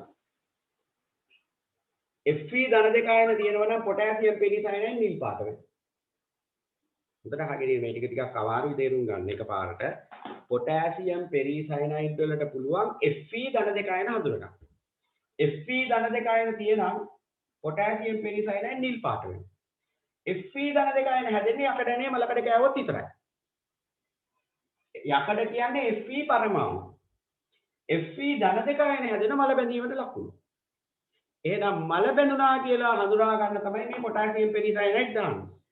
දැන් ඔය ඇටෝමක කොහේ හරි තැනක යකඩ ඇණේ වටේ නිල් පාට වෙනවා නම් ඒකේ තේරුම යකඩ ඇණේ මලකට පාට. මලක බැඳීමට ලක් වෙනවා කියන එක. ඒ කියන්නේ Fe ධන දෙක ආයන හැදිනවා. මල බැඳීමේ මූලික පියවරේදී Fe ධන දෙක ආයන හැදෙනවා. හරිද? එහෙනම් පොටෑසියම් පෙරිසයනයිඩ් දාන්නේ ඔය ක්‍රියාකාරකමේදී මල බැඳිලාද නැත්ද කියන එක හොයාගන්න. ඊළඟට දානවල පිනොප්තලීන්. පිනොප්තලීන් වල වෙන්නේ මොකද්ද? OH ඍණායන තියෙන පිනොප්තලීන් රෝස පාට වෙනවා. OH ඍණායන තියෙන ඕන තැනකදී පිනොප්තලීන් රෝස පාට වෙනවා. එහෙනම් OH ඍණායන යම් තැනක හැදෙනවා නම් පිනොප්තලීන් රෝස පාට වෙනවා. හරිද? ඒකට තමයි පිනොප්තලීන් දාන්නේ. දැන් එහෙනම් කරේ මොකද්ද? බීකරයක් ගන්න. ඒ බීකරයට දාන ඉස්සෙල්ලාම උණු වතුරයි ලුණුයි. හරිද? උණු ජලයට ලුණු ටිකක් දාන්න. ලුණු මහ ගොඩක් දාන්න හැන්දක් විතර දාන්න. දාලා මේකට දාන්න ඒකා. ඊළඟට දාන පිනොප්තලීනුයි පොටෑසියම් පෙරිසයනයිඩ්. දැම්ම කියලා පාට වෙනස් වෙන්නේ නැහැ මොකුත්. දාලා හොඳට කලවම් කරගන්න. ඔන්න ඔහම තමයි මේ ජෙලි මාධ්‍ය හදාගන්නේ. හදාගෙන ඉවර වෙලා මේ දෙක දාලා තියෙන බීකර දෙකකට. හරිද? මේක නම් ගොඩක් වැදගත්. ඒක නිසා මම මේක පැහැදිලි කරනවා. මොකද මම දන්නවා අනිවාර්යයෙන් මේ ප්‍රශ්නේ අපිට තව ඉස්සරහදී පේපර් 3-4කම හම්බ වෙයි. මේක හැමදාම වැදගත් නැත්නම් ටාගට් කරන ප්‍රශ්නයක්. අනිවාර්යෙන් එනවත් එක්ක. ඒක නිසා හොඳටම දැනගෙන තියෙනවා. හරිද? දැන් මොන්න අර හදාගත්ත ජෙලි දැම්ම මෙන්න මේ බීකර දෙකට. හදාගත්ත ජෙලි මාධ්‍ය දැම්ම ওই බීකර දෙකට. ඒ ජෙලි මාධ්‍ය හැදියේ කොහොමද?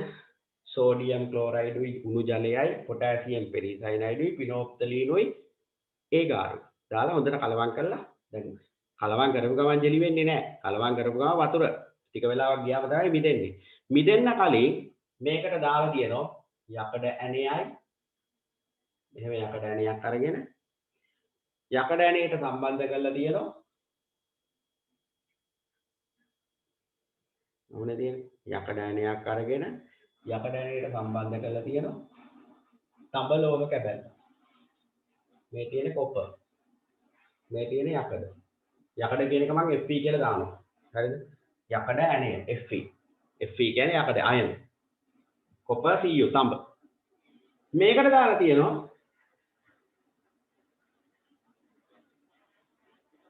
යකඩ ඇණයයි මැග්නීසියම්. මෙහෙම. Fe මේ පැත්තට දාලා තියෙනවා කවුද? Mg. හරි ඔන්නෝම ඇටෝම් දෙකක් හදලා තියෙනවා මේක A මේක B. හරි. දැන් ඔන්නෝම දාලා තියලා පැයකට විතර පස්සේ දැන් පැයකට විතර ආවම මේවා මිදෙනවා. අර නිකන් ජෙලි යෝගට් ඇතුලේ අර මේවා තියෙනවා වගේ මේවා දැන් ඇතුලේ මිදිලා තියෙන්නේ. හරිද? ඔයගොල්ලෝ දැකලා තියෙනවා. ඒතකොට මේ විදියට හදලා පැයකට විතර පස්සේ බැලුවම මෙන්න මේ වර්ණ විපර්යාස බලල දැක ගන්න පුළුවන්. යකඩ ඇණේ වටේ නිල් පාට වෙනවා. ඒ වල මෙන්න මෙතන යකඩ ඇණේ වටේ මොන පාට වෙලාද? නිල් පාට වෙනවා. හරිද? කොපර් තහඩුව වටේ රෝස පාට වෙනවා. මෙන්න මේක වටේ මොකක් වෙලාද? රෝස පාට වෙනවා. හොඳට බලාගෙන ඉන්න ඕගොල්ලෝ බැරි නෑ මේක හරියට අල්ලගන්න පුළුවන්. ඉගෙන ගත්තේ නැති උනාට හෝ එහෙම ගැටලුවක් නෑ. හොඳට බලාගෙන ඉන්න වෙන දේ. ඊට පස්සේ මෙතන යකඩ ඇණේ වටේ රෝස පාට වෙනවා. යකඩ ඇණේ වටේ රෝස පාට වෙනවා. අනිත් එක වටේ පාට වෙනස් වෙලා නැහැ. ඔන්න ඕක තමයි සිද්ධිය. දැන් ඕක පැහැදිලි කරන්න මම සක්‍රියතා ශ්‍රේණියක් ලියනවා. සක්‍රියතා ශ්‍රේණියත් එක තමයි මේක පැහැදිලි කරන්නේ. හරිද? සක්‍රියතා ශ්‍රේණිය කියන්නේ ලෝහවල සක්‍රියතාව වැඩිම ලෝහයේ සිට සක්‍රියතාව අඩුම ලෝහයට පිළිවෙලින් ලිවීම. අතංගම් potassium, sodium, calcium, magnesium, aluminium, zinc, යකඩ, tin, lead, hydrogen, copper, රසදිය, රිදී, platinum, රත්තරන්. මොන සක්‍රියතා ශ්‍රේණිය. හරිද? මම සක්‍රියතා ශ්‍රේණියක් පැත්තකින් ලියුවා. මෙතන තියෙන ලෝහ තුනත් අපි ලකුණු කරගමු සක්‍රියතා ශ්‍රේණිය. මැග්නීසියම් ඉන්නවා, යකඩ ඉන්නවා, Fe, copper ඉන්නවා. මම ඒ තුනත් ලකුණු කරා. Magnesium, Fe, Cu. උඩින්ම ඉන්නේ මැග්නීසියම්. මැග්නීසියම් වලට පල්ලෙහෙන් Fe ඉන්නේ. Fe වලට පල්ලෙහෙන් Cu ඉන්නේ. වෙන දේ මම කියන්නම් ඉස්සෙල්ලම. මේ දෙන්න එකට තියුවොත් උඩින් එක්කෙනා විකාදනය වෙනවා යටින් එක්කෙනා බේරෙනවා. මේ දෙන්න එකට තියුවොත් උඩින් එක්කෙනා විකාදනය වෙනවා යටින් එක්කෙනා බේරෙනවා. සක්‍රියතා ශ්‍රේණිය හොඳට අහගන්න මේක තමයි තියෙන්නේ. සක්‍රියතා ශ්‍රේණියේ ඉහළින් නැති ලෝහයක් ඊට පහළින් නැති ලෝහයක් සමග එකට සම්බන්ධ කර තැබූ විට මේ පේනවනේ. කම්බියකින් මෙහෙම සෙට් කරලා තියෙනවා. ඉහළින් ඇති ලෝහයක් මේ තියෙන ඉහළින් තියෙන ලෝහය Mg. මේ තියෙන පහළින් තියෙන ලෝහය Fe. ඉහළින් ඇති ලෝහයක් පහළින් ඇති ලෝහයක් සමග සම්බන්ධ කර තැබූ විට ඉහළින් ඇති ලෝහය විකාදනය වේ පහළින් ඇති ලෝහය ආරක්ෂා වේ. මෙයට මෙයා බේරෙනවා. මෙයා විකාදනය වෙනවා. යකඩේ බේරෙනවා. යකඩේ පහළින් නේ තියෙන්නේ. ඒකනේ යකඩ ඇණේ වටේ නිල් පාට උනේ නැත්තේ. මම කියන්නේ යකඩ ඇණේ වටේ නිල් පාට වෙන්නේ Fe ධන දෙකයන් හැදෙනකොට. මම ඉස්සෙල්ලා කිව්වනේ ඔයගොල්ලන්ට අර මේක ඇඳලා කිව්වනේ Fe ධන දෙකයන් හැදෙනකොට තමයි යකඩ ඇණේ වටේ නිල් පාට වෙන්නේ. නිල් පාට වෙනවා කියන්නේ යකඩේ වල කඩපනවා. යකඩ දිය වෙනවා. විකාදනය වෙනවා. නමුත් මෙතන බේරිලා. මේ රෝස පාට වෙනවා කියන්නේ එතන බේරෙනවා කියන එක. OH ඍණායන හැදෙනවා කියන්නේ එතන එයා බේරෙනවා. තව දුරටත් කියනවා නම් මෙතන ඉහළින් තියෙන ලෝහය ඇනෝඩය වෙනවා, පහළින් තියෙන ලෝහය කැතෝඩය වෙනවා. කැතෝඩය බේරෙනවා, ඇනෝඩය දිය වෙනවා. ඕක තමයි වෙන්නේ. හැමතිස්සෙම ඕක මොන ලෝහ දෙක තිබුණත් ඕක වෙන්නේ. උඩින් ඉන්න එක්කෙන දිය වෙනවා, යටින් ඉන්න එක්කෙන බේරෙනවා. මෙතන බලමු. මෙතන උඩින් ඉන්නේ Fe. මෙයා. පහළින් ඉන්නේ Cu. මෙයා. මෙයා දිය වෙනවා, මෙයා බේරෙනවා. එහෙනම් යකඩ මලකඩ කන එක වළක්වන්න, යකඩ මල බැඳීම වළක්වන්න අපි යකඩත් එක්ක සම්බන්ධ කරන්න ඕන කවුද? හැමතිස්සෙම යකඩ වලට වඩා සක්‍රියතාව ඉහළ ලෝහයක් යකඩත් එක්ක එකට තියන්න. හදිසියේවත් යකඩත් එක්ක සක්‍රියතාව අඩු ලෝහයක් එකට තියුවොත් සාමාන්‍ය වේගයටත් වඩා වේගයෙන් යකඩ මලකට කනවා. ඒක නිසා අපි මේකට කියන්නේ කැතෝඩීය ආරක්ෂණ ක්‍රමය කියලා. කැතෝඩීය ආරක්ෂණ ක්‍රමය. සක්‍රියතා ශ්‍රේණියේ ප්‍රතික්‍රියාශීලීත්වය වැඩි ලෝහයක් යකඩ සමග සම්බන්ධ කරගෙන යකඩ වලට වඩා ප්‍රතික්‍රියාශීලීත්වය වැඩි ලෝහයක් යකඩ සමග ගැටෙන්න සලස්වා යකඩ ආරක්ෂා කිරීම මල බැඳීමෙන් ආරක්ෂා කිරීම කියන්නේ කැතෝඩීය ආරක්ෂාව. මේකට උදාහරණ තමයි ගැල්වනයිස් කිරීම. එක උදාහරණයක් ගැල්වනයිස්. ගැල්වනයිස් කරනවා කියන්නේ යකඩට වලට සිංක් ගන්නවා. යකඩේ උඩින් සිංක් ගන්නවා. සිංක් මේ ඉන්නේ සිංක්. සිංක් යකඩ වලට වඩා උඩින් ඉන්නේ. ඒකට යකඩේ ආරක්ෂා වෙනවා. සිංක් දිය වුණත් යකඩේ ආරක්ෂා වෙනවා. අපි දන්නවා ගැල්වනයිස් කරපු කටුකම්බි ගැල්වනයිස් කරපු බාල්දි ගැල්වනයිස් කරපු තකරන් හරි ඔයගේ යකඩ ඇන ඔය යකඩ ඇන වල උඩින් සිංක් ගන්නවා. එහෙම නැත්නම් කරන්නේ මැග්නීසියම්. ඔය නැව් වල බඳට මැග්නීසියම් පටි තියලා පාස් කරනවා. ඒ කියන්නේ සක්‍රියතාව වැඩි ලෝහයක් යකඩත් එක්ක එකට තිබුණා යකඩ ආරක්ෂා වෙනවා. දැන් ඔන්න තියරිය ඔයගොල්ලෝ දානවා. අපි බලමු දැන් මේකේ ප්‍රශ්න ටික. හරි පළවෙනි සර් ප්‍රශ්නේ ඇනෝඩේ තියෙන එකද? මොකද්ද?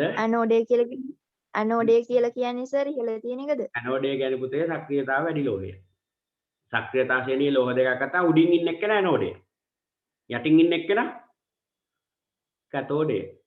ඒක හොඳට මතක තියෙන ඒවා වෙනස් වෙන්නේ නැහැ. හරිද? ওই ටික හරියට තේරුම් ගැනීමයි වැදගත්. තේරුම් ඒකයි මම කිව්වේ දැන් ඔයගොල්ලන්ට දැන් මෙතන හම්බ වෙනෝනේ පළවෙනි වතාවට. අපිට තව ප්‍රශ්න දෙකක් කරනකොට ඔයගොල්ලන්ට තුන් වතාවක් විතර අහන්න වෙනවා. ආයි තියරියක් කරනකොට පස් වතාවක් විතර අහන්න වෙනවා. එකපාරෙන් මේවා තේරුම් ගන්න අමාරුයි. දැන් මේක එකම දේ නැවත නැවත කරනකොට මේක තේරුම් ගන්න පුළුවන්. දැන් අපිට ඉස්සෙල්ලම හම්බ වුණේ ආයිත් හම්බ වෙනවා.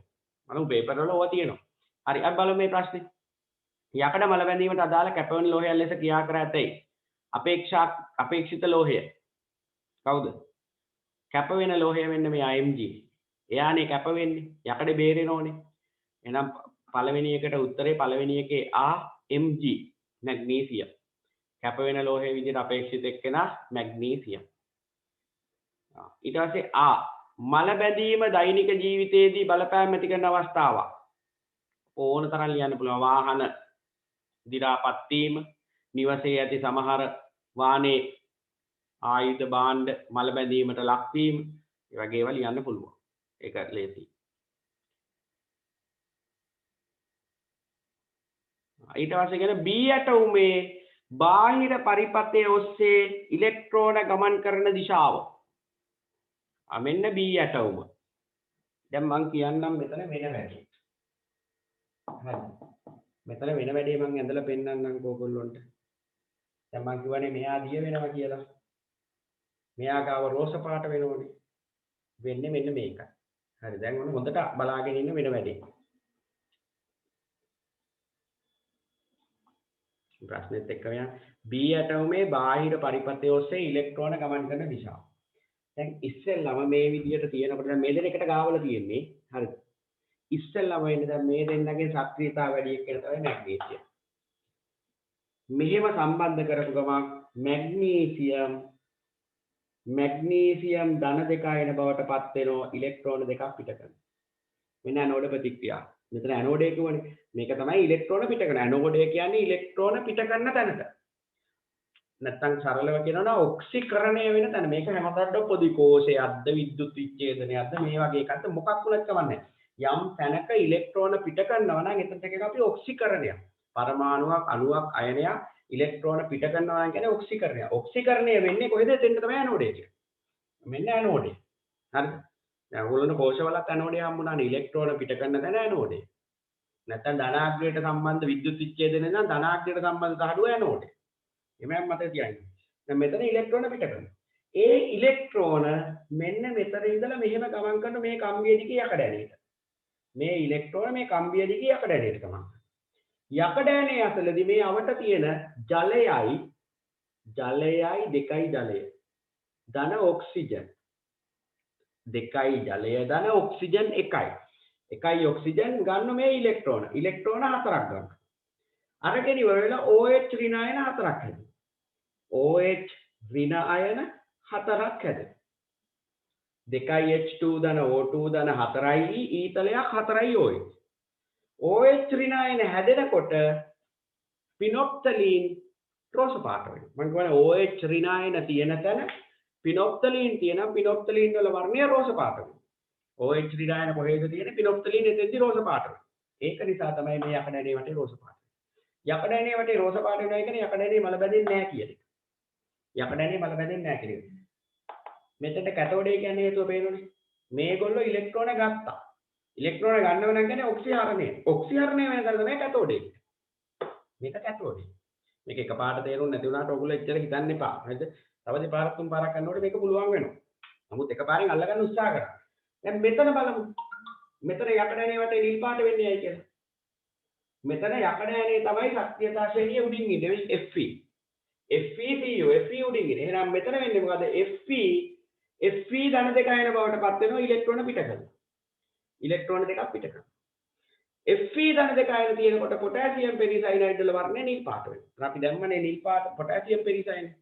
යකඩ ධන දෙක අයන හැදෙනවා අයන් ධන දෙක අයන හැදෙනවා පොටෑසියම් පෙරිසයිනයිඩ් නිල් පාට වෙනවා. ඒක නිසා තමයි මෙතන පොටෑසියම් පෙරිසයිනයිඩ් වල වර්ණය නිල් පාට වෙනවා. හරිද? ඊට පස්සේ මේ හැදෙන ඉලෙක්ට්‍රෝන මේ යකඩ ඇණේ ඉඳලා ගමන් කරනවා කොපර් තහඩුවට.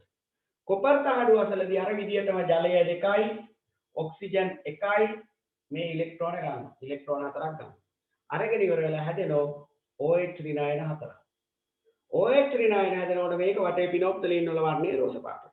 මොනව තමයි හේතුව? මෙතන පිනොප්තලීන් වල රෝස පාට වෙන්නත් හේතුව, මෙතන පිනොප්තලීන් රෝස පාට වෙන්නත් හේතුව OH රිනායන. මේ ඉලෙක්ට්‍රෝන මේක ආවට පස්සේ තමයි OH රිනායන හැදෙන්නේ. හරි. එහෙනම් දැන් අපි බලමු. B ඇටෝමේ බාහිර පරිපථයේ ඔස්සේ ඉලෙක්ට්‍රෝන ගමන් කරන දිශාව මෙන්න.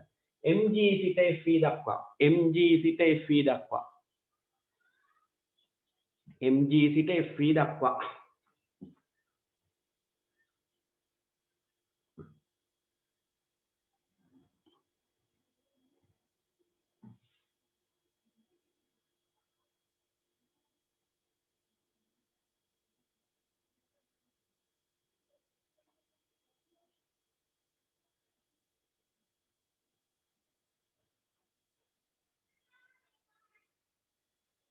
හරිද? ඊළඟ ප්‍රශ්නය ඔයගොල්ලන්ට පුළුවන්. ඊළඟ ප්‍රශ්නේ මොකද්ද කියලා තියෙන්නේ?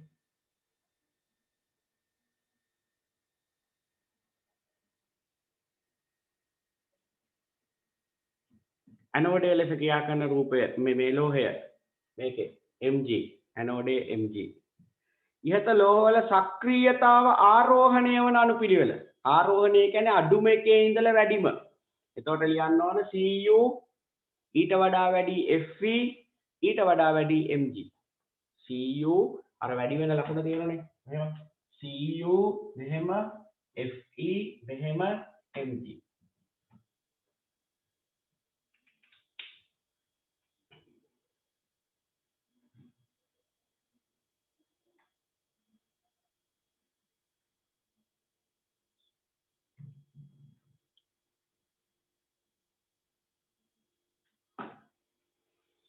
ඒකාර්ධිය කිරීමට සීතල ජලය වෙනුවට උණු ජලය භාවිතා කිරීමට හේතුව කාටද කියන්න පුළුවන්? ඒකාර්ධිය කිරීමට සීතල අපි දැන් සාමාන්‍යයෙන් ඕගොල්ලෝ ගෙදර ජෙලි දිය කරන්නේ නැහැනේ සීතල වතුරේ. ඕගොල්ලෝගේ අම්මා හරි කවුරු හරි ගෙදර ජෙලි හදනවා නම් ජෙලි පැකට් එකක් ගෙනල්ලා ඇල් වතුරෙන් දිය කරන්නේ නැහැ. උණු වතුර උණු කරලා උණු ජලයේ දිය කරන්නේ. හේතුව කියන්න බලන්න කවුරු හරි මොකක්ද හේතුව?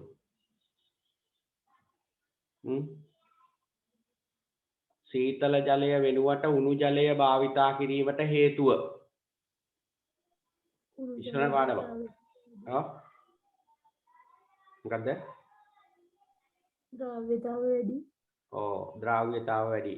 උෂ්ණත්වය වැඩි වෙන විට ද්‍රව්‍යතාව වැඩි වීම. උෂ්ණත්වය වැඩි වෙන විට ද්‍රව්‍යතාව වැඩි වීම. මේක තමයි හේතුව. ද්‍රව්‍යතාවය කෙරෙහි බලපාන සාධක අපි කතා කරන්නේ උෂ්ණත්වය, ද්‍රාවකයේ ස්වභාවය, ද්‍රාව්‍යයේ ස්වභාවය. ඊළඟට කරන පරීක්ෂණයටගත් යොදාගත් සෝඩියම් ක්ලෝරයිඩ් ස්කන්ධය 5.85 ග්‍රෑම්ද ජලයේ පරිමාව මිලිමීටර් 250ද නම් ද්‍රාවණයේ සාන්ද්‍රණය සොයන්න. ද්‍රාවණයේ සාන්ද්‍රණය. දැන් ඔයගොල්ලන්ට ඊයේත් මම පේපර් එකේ කියලා දුන්න සාන්ද්‍රණය හොයන ආකාරය.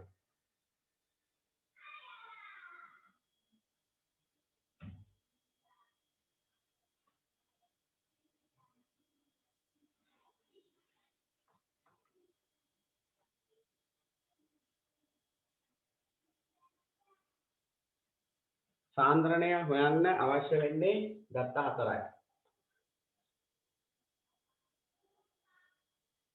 C සමානයි n බෙදීම v කියන සමීකරණය.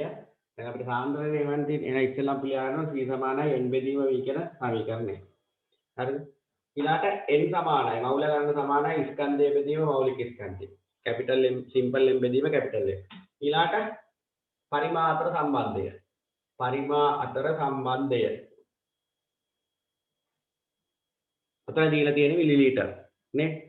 දීලා තියෙනවනේ මිලිලීටර 250. එහෙනම් 250යි මිලිලීටර කියන එක අපේ ඝන ඩෙසිමීටරට හරවන්න 250 බෙදන්න ඕන 1000. ඔක තමයි පරිමා අතර සම්බන්ධය. ඝන ඩෙසිමීටර. එතකොට එන උත්තරේ 0.25 ඝන ඩෙසිමීටර. අනිත් එක තමයි මෞලික ස්කන්ධ. මෞලික ස්කන්ධ. මෞලික ස්කන්ධ ගන්න සෝඩියම් ක්ලෝරයිඩ් NaCl සෝඩියම් 23යි 23 එකයි ක්ලෝරින් 35.5 ඒ වගේ එකයි උත්තර එනවා 58.5. එහෙනම් මෞලික ස්කන්ධ කැපිටල් M සමානයි 57G 57.5G MOL ඍණ 1. හරි ඔය ටික දන්නවා නම් ගාන ඇදුවා. ගාන සාන්ද්‍රණය හොයන්න තියෙන C සමානයි n බෙදීම v. සාන්ද්‍රණය තමයි අහලා තියෙන්නේ. මෞල ගණන දන්නේ නැහැ දීලා නැහැ. හැබැයි පරිමාව තියෙන මෙතන 0.25 ඝන ඩෙසිමීටර. එහෙනම් මේ සමීකරණය දාලා මෞල ගණන හොයා ගන්න. n සමානයි n බෙදීම n පැත්තකින් ලියා ගන්න. ස්කන්ධය ගානේ දීලා තියෙනවා. ස්කන්ධය කීයද දීලා දෙන්නේ? 5.85. 5.85 ග්‍රෑම්. මෞලික ස්කන්ධය අපි හොයාගත්තා මේ 58.5. 58.5 GMOL ඍණ 1. G ට G කැපිලා යනවා. 5.85 ඒවා 1යි 5.58.5 10යි. 10න් 1 MOL ඍණ 1 උඩට ගියාම MOL 10න් 1 කියන්නේ 0.1. 0.1යි MOL. එහෙනම් මෙතන මෞල ගානට එන්නේ 0.1 MOL. එහෙනම් 0.1 බෙදන්න 0.25න් දශම ස්ථාන දෙකක් මෙහාට ගමු අපි. එතකොට එනවා 10 බෙදීම 25. 10 බෙදීම 25. හරිද? දශම ස්ථාන දෙක මේ පැත්තට පැනනවා මේකත් මේ පැත්තට පැනනවා 100න් ගුණ කරා දෙකම. දෙක උඩත් 100න් ගුණ කරා යටත් 100න් ගුණ කරා. 10 100න් බෙදුවා කියන්නේ 25න් බෙදුවා කියන්නේ 5 වරක් 2යි 5 වරක් 5යි. උත්තරේ එනවා 2 5න් 2යි කියන්නේ දශම 4යි. MOL DM ඍණ 3. දශම 4යි MOL DM ඍණ 3. ඔක හදාගන්න.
හරිද?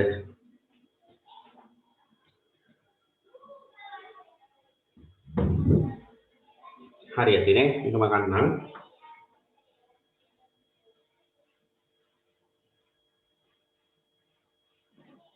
එතන C කියන්නේ සාන්ද්‍රණය, N කියන්නේ මවුල ගණන, V කියන්නේ පරිමාව, N කියන්නේ මවුල ගණන, M කියන්නේ ස්කන්ධයේ මෞලික සම මවුල ගණන මෙතනින් හොයලා මෙතෙන්ට දාන එක කරන්නේ. හරිද? මේකෙන් මවුල ගන්නවල මේකට දැම්මා ගන්න හදුවා. එහෙමයි ගොඩක් වෙලාවට නැත්තම් මේකෙන් හොයලා මේකට දාලා ගන්න හදන්නේ ඉන්නේ. දෙකෙන් එකක්. මෙහෙන් මේකට හෝ මෙහෙන් මේකට. ඒ විදිහ තමයි සාන්ද්‍රණ ගණන් හදන්නේ ඉන්නේ.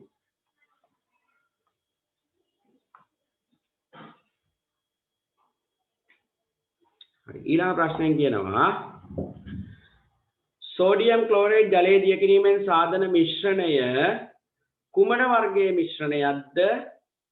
ඝන ද්‍රව සමජාතීය මිශ්‍රණයක්. අපි මේ මිශ්‍රණ වලට කියන්නේ ඝන ද්‍රව සමජාතීය. ඝනයක් ද්‍රවයක දිය කරලා ඒක සංයුතිය හැමතැනම ඒකාකාරයි. ඒක නිසා කියනවා ඝන ද්‍රව සමජාතීය මිශ්‍රණ.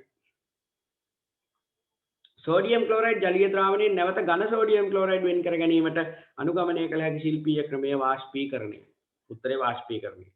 ඒක වාෂ්ප කරාම අන්තිමට ඝන සෝඩියම් ක්ලෝරයිඩ් ටික පතල ඉතුරු වෙනවා.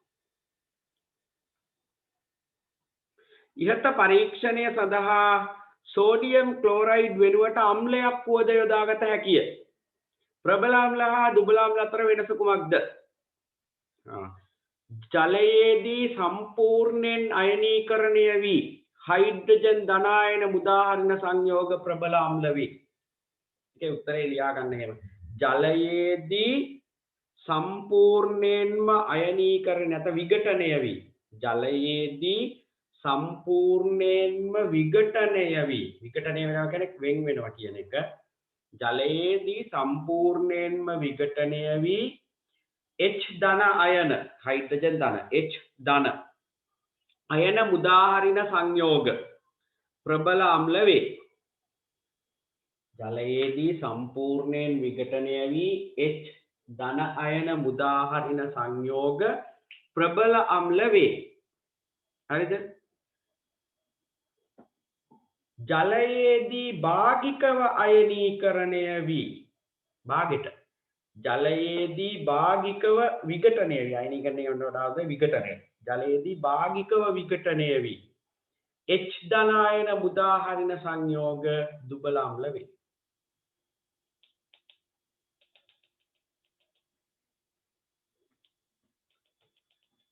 H ධනායන මුදාහරින සංයෝග දුබල අම්ල වේ.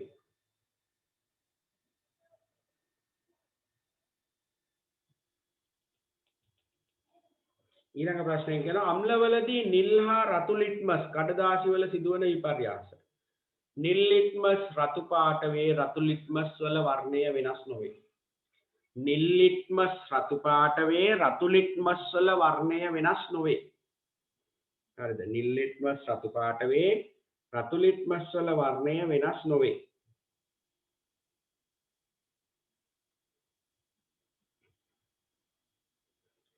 නිල් ලිට්මස් රතු පාට වේ, රතු ලිට්මස් වල වර්ණය වෙනස් නොවේ.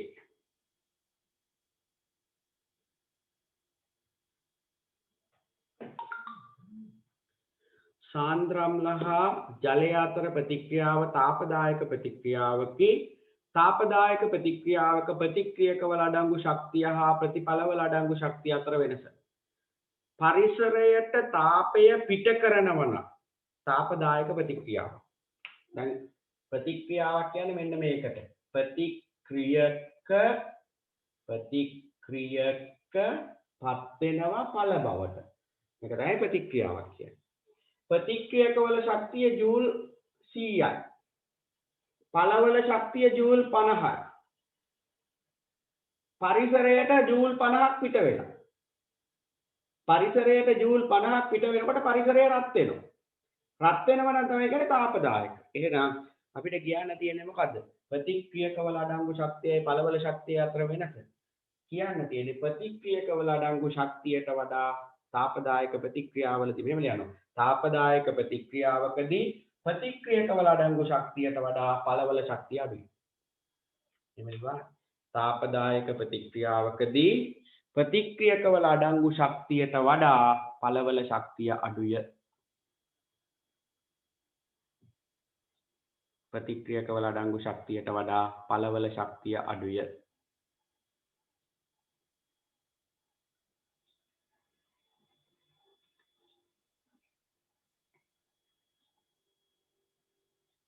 තාපදායක ප්‍රතික්‍රියාවකදී ප්‍රතික්‍රියකවල අඩංගු ශක්තියට වඩා පළවල ශක්තිය අඩුය.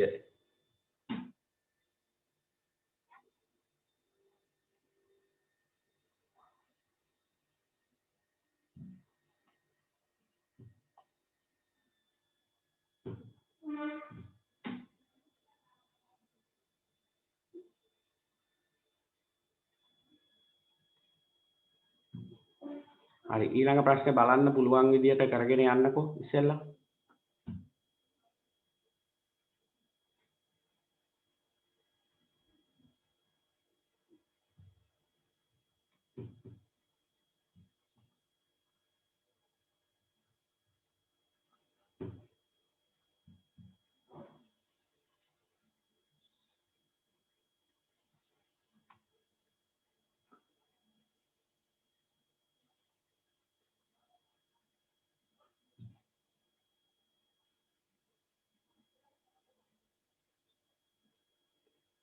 ඔයගොල්ලන්ට මොනවා හරි ගැටලුවක් තියෙනවා කතා කරලා අහන්න හොඳද?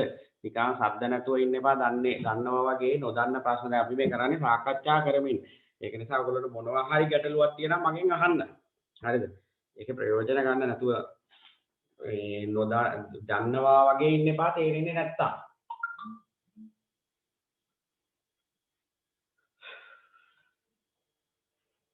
හරි අපි බලමු හතරවෙනි ප්‍රශ්නේ. කිලෝ 2ක ලී කුට්ටියක් රළු මේසයක් මත තබා ඇත. රළු කියන වචනේ තේරුම ටිකක් අපි දැනගෙන යන්න ඕන. දැන් සමහර වෙලාවට තියෙන සුමට කියලා වචනයක්. සුමට කියන්නේ දරුවෝ ඝර්ෂණ බලයක් නැහැ කියන එක. නැත්නම් ඝර්ෂණ බලය ඉතා අඩුයි කියන එක. රළු කියන වචනේ තේරුම ඝර්ෂණ බලයක් තියෙනවා කියන එක. රළු.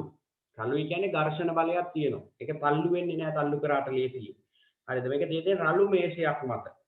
ලී කුට්ටියට සම්බන්ධ කරන ලද සැහැල්ලු තන්තුවක කෙළවරට සැහැල්ලු නිව්ටන් තරාදියක් සම්බන්ධ කර ඇත. අන්නේ වචනේ තේරුම ගන්න. සැහැල්ලු කියන වචනේ තේරුම නිව්ටන් තරාදියේ ස්කන්ධය නොසලකා හැරිය හැකි තරම් කියන එක.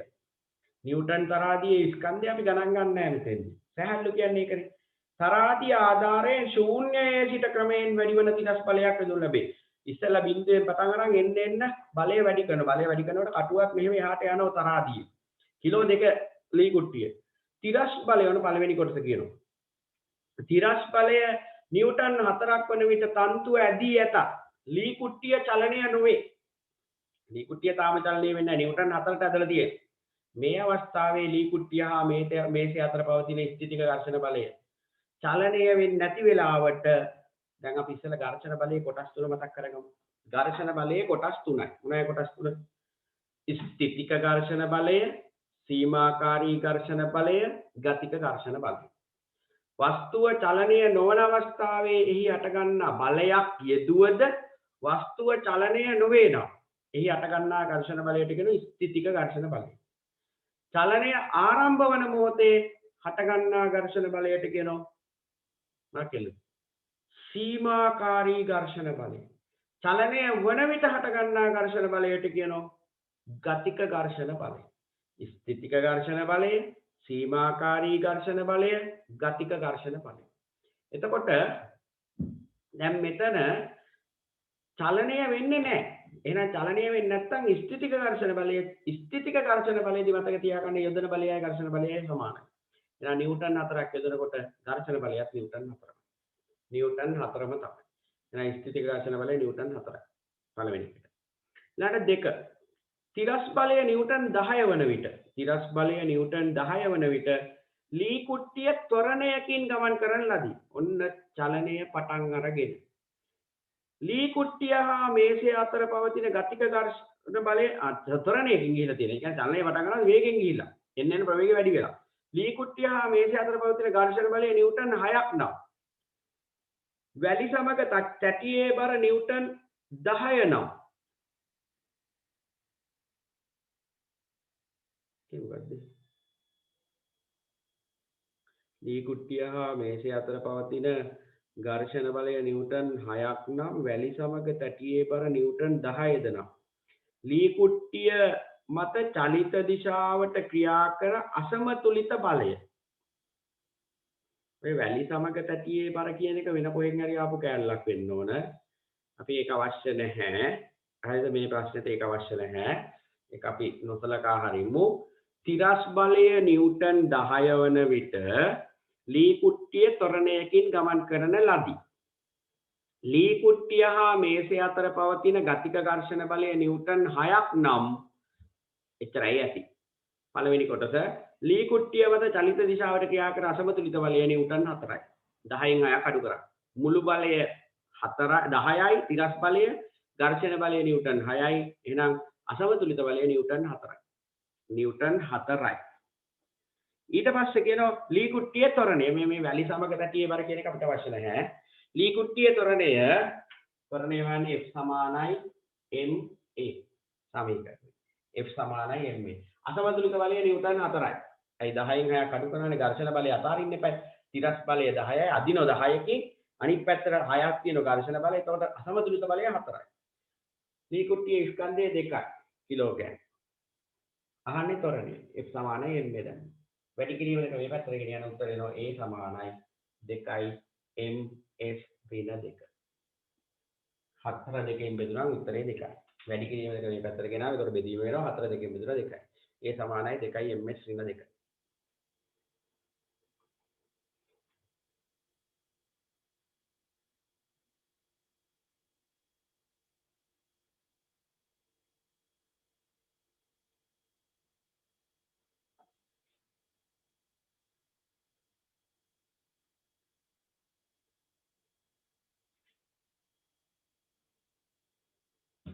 ඊට පස්සේ B කොටස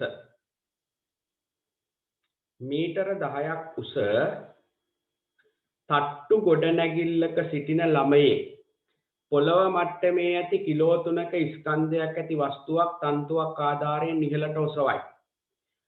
මීටර 10ක් උස ගොඩනැගිල්ලක ඉන්න ළමයේ පොළව මට්ටමේ තියෙන කිලෝ 3ක ස්කන්ධයක් තන්තුවක් ආධාරයෙන් ඉහළට ඔසවයි. ගුරුත්වාකර්ෂණය 10 ms 2 කියලා දීලා තියෙනවා. වස්තුව ඉහළට එසවෙන අවස්ථාවක වස්තුව මත ක්‍රියා කරන බල පහත රූප සටහනේ ලකුණු කර පෙන්වනවා. ගොඩක් වෙලාවට විභාගයට ඔන්නම එනවා. බල ලකුණු කිරීම. දැන් ඉහළටනේ ඔසවන්නේ. මෙන්න මේ විදිහට වස්තුව තියෙනවා. මෙහෙම තන්තුවක් තියෙනවා. මෙන්න මෙතන ගුරුත්ව කේන්ද්‍රය තියෙනම් එතනින් හරියට පල්ලෙහාට තියෙන W. වරහන් ඇතුලේ බර. මෙතනින් තන්තුවේ උඩට තියෙන T වරහන් ඇතුලේ ආතති බලය. ආතති බලය.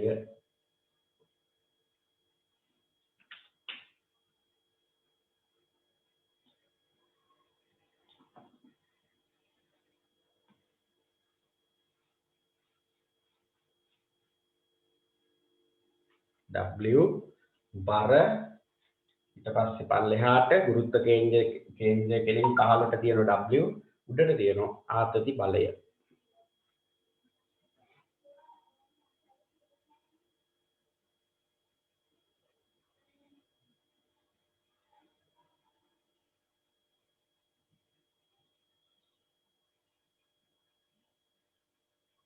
ඊළඟ ප්‍රශ්නයෙන් කියනවා මෙම අවස්ථාවේ වස්තුව මත ක්‍රියා කරන සංප්‍රයුක්ත බලය. සංප්‍රයුක්ත බලයක් තියෙන විදියක් නැහැ. තිබුණොත් එමෙ කඩන් වැටෙන්න ඕන. නැත්නම් යන් මේ වෙන්න ඕන. ඔතෙන්දි සංප්‍රයුක්ත බලය බිඳුවයි. සංප්‍රයුක්ත බලය බිඳුවයි. හරිද? ඉහළට තියෙන ආතති බලයයි පහළට තියෙන බරයි දෙක එක සමානයි. ඒක නිසා සංප්‍රයුක්ත බලය බිඳුවයි.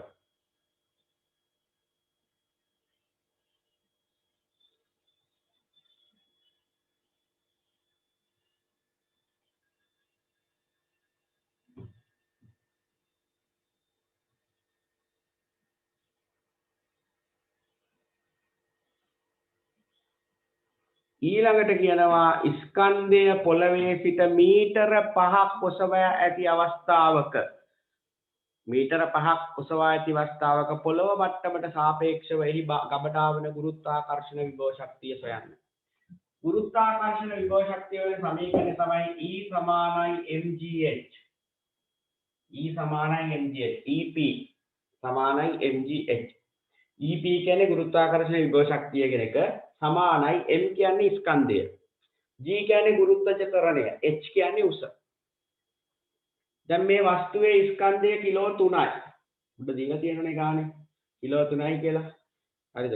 මේ පොළොව මට්ටමේ ඇති කිලෝ 3ක ස්කන්ධයක් සහිත වස්තුවක් තමයි තන්තුවක් ආධාරයෙන් ඉහළට ඔසවන්නේ. එතන කිලෝ 3ක්.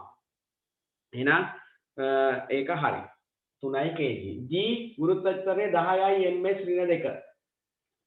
පොළොව මට්ටමේ ඉඳලා මීටර 5. එහෙනම් උස මීටර 5යි. 5 වරක් 10 50යි. උත්තරේ එනවා 150 ජූල්. ජූල් 150.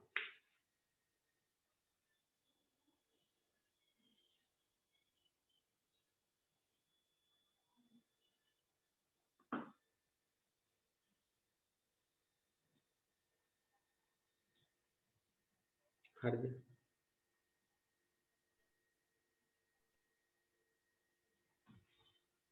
ඊට පස්සේ C කොටස.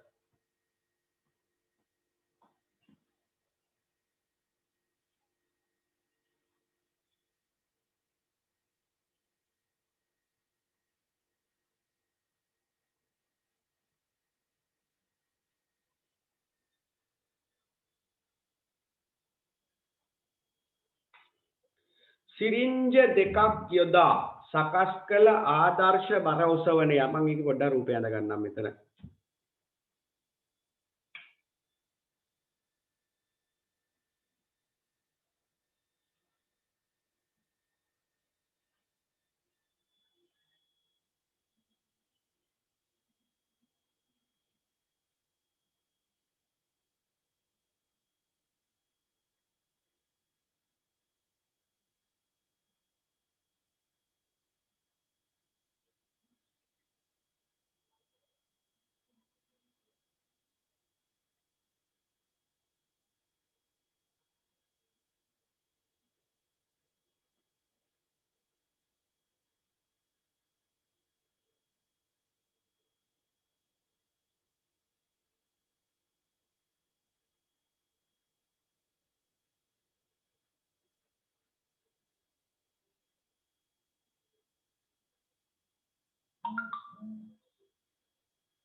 හරි. දැන් රූපේ තියෙන නිසා අපිට රූපය අවශ්‍ය වෙන්නේ නැහැ. හරි නේද? හරි.